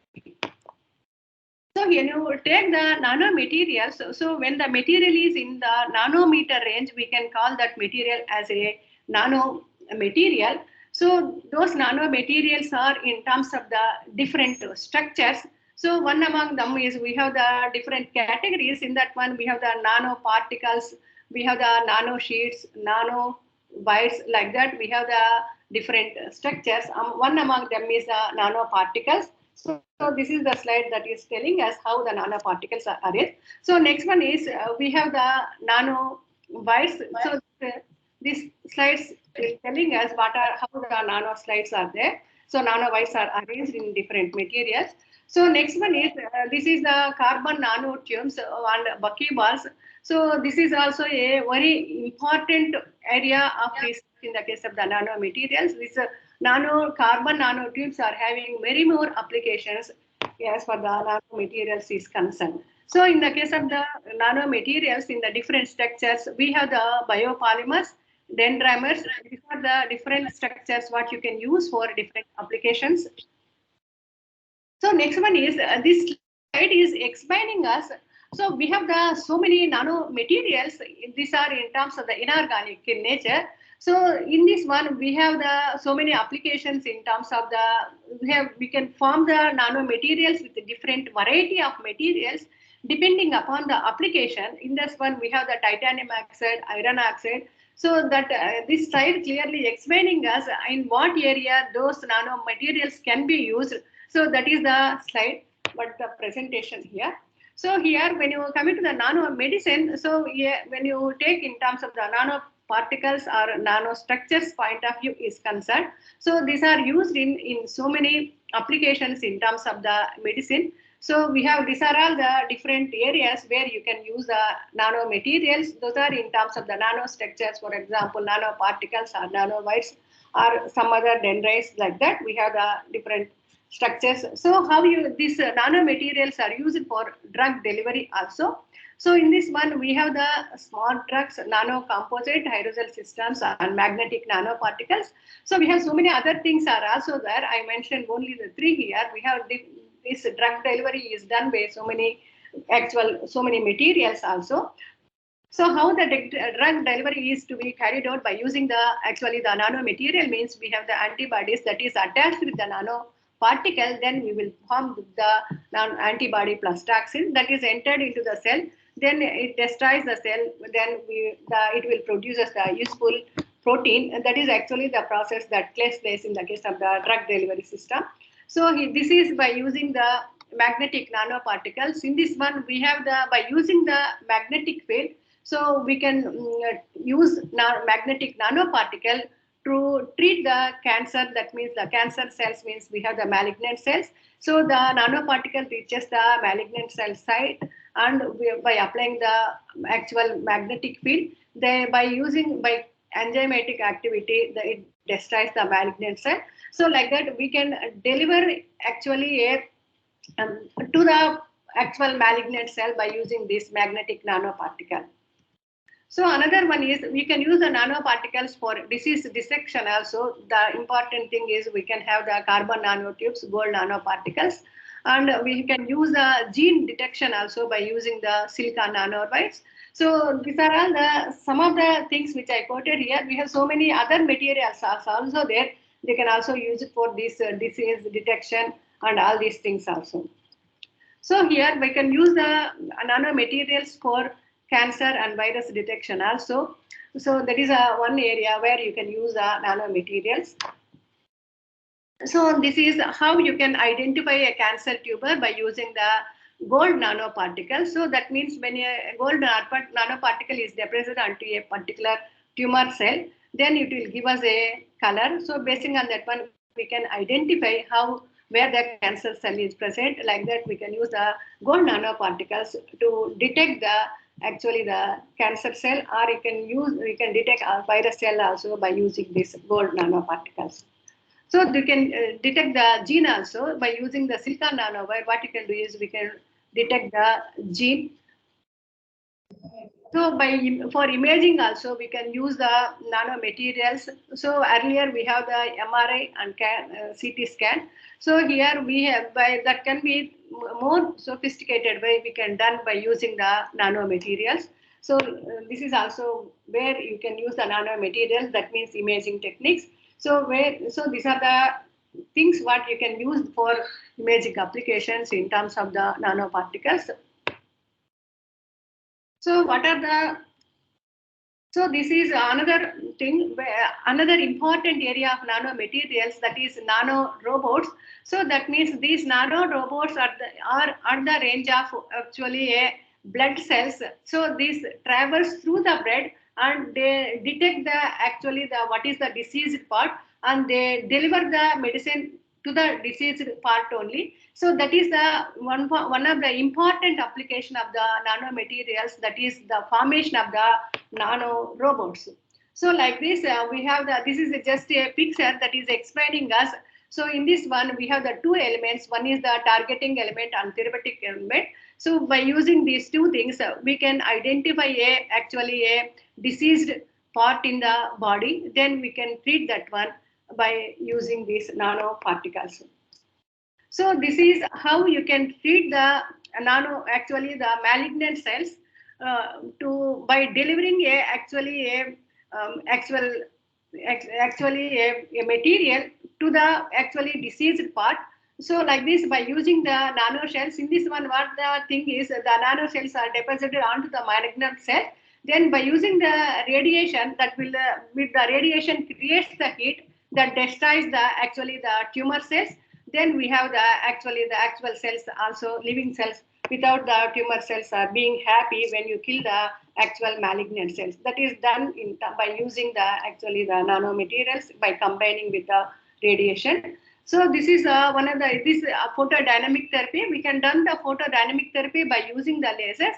So this also done by using the nanoparticles also. So in this one, what the thing is, we have to use the photosensitive material. The photosensitive material is injected into the body, so it is deposited onto the diseased part of your body. Then by applying the required radiation, so that produces heat and that kills the diseased part of the body. So this is what are the different applications of the nanomaterials. We can use the nanomaterials in case of the medicine. For all these things are the different applications in terms of the nanotechnology. So thank you for listening. I thank the organizers, particularly Professor Y. Aparna, Member Secretary, for giving this opportunity. I thank all those who are listened this topic. Thank you, Ananda. Thank you, madam. Thank you very much for your nice presentation, elaborated presentation. Thank you once again. Before concluding this session, I would like to request all the members of this session to join in the next coming session in the afternoon at 2:30 from Chhattisgarh Council of Science and Technology is presenting their Azadi Amrit Mahotsav, today's next second session. Thank you. Before closing this the session, I would like to express my sincere thanks to our Member Secretary, Dr. Aparna Madam, for her continuous guidance and providing opportunity to speak on this auspicious occasion. And similarly, on behalf of Webcast, I am very much thankful to Dr. Devapriya Datta, Head Advisor, Seed Division, Government of India. Yeah. Similarly, Dr. Rashmi Sharma, Scientist F, Seed Division, Government of India. Dr. Ravikant Prajapati, Scientist B, and members of the DST also, we express our sincere thanks. Representatives of the different S&T councils. Similarly, Dr. Rishabh from CDAC, who also joined in this meeting from their part, and Dr. Swapni from RGSTC department. And similarly, today's speakers, Dr. Venkataramu Reddy Garu, Senior Scientist, RARS, Tirupati, and Dr. RP Vijayalakshmi Garu, Professor from SV University, Dr. Karthikeya Sharma, Assistant Professor, National Institute of Technology, Tadepalligudem, Dr. RVSS and Ravi Kumar, Professor in Physics from Acharya Nagarjuna University, Guntur. And also, we sincerely thanks to district coordinators of Prakasham, Nelluru, and other districts, and our colleagues for coordinating in all aspects. So, our presentation will be next month on 23rd, and we will host on 23rd May. Until that, we take leave, and we are thankful to all the organizers, so DST members. Once again, thank you so much.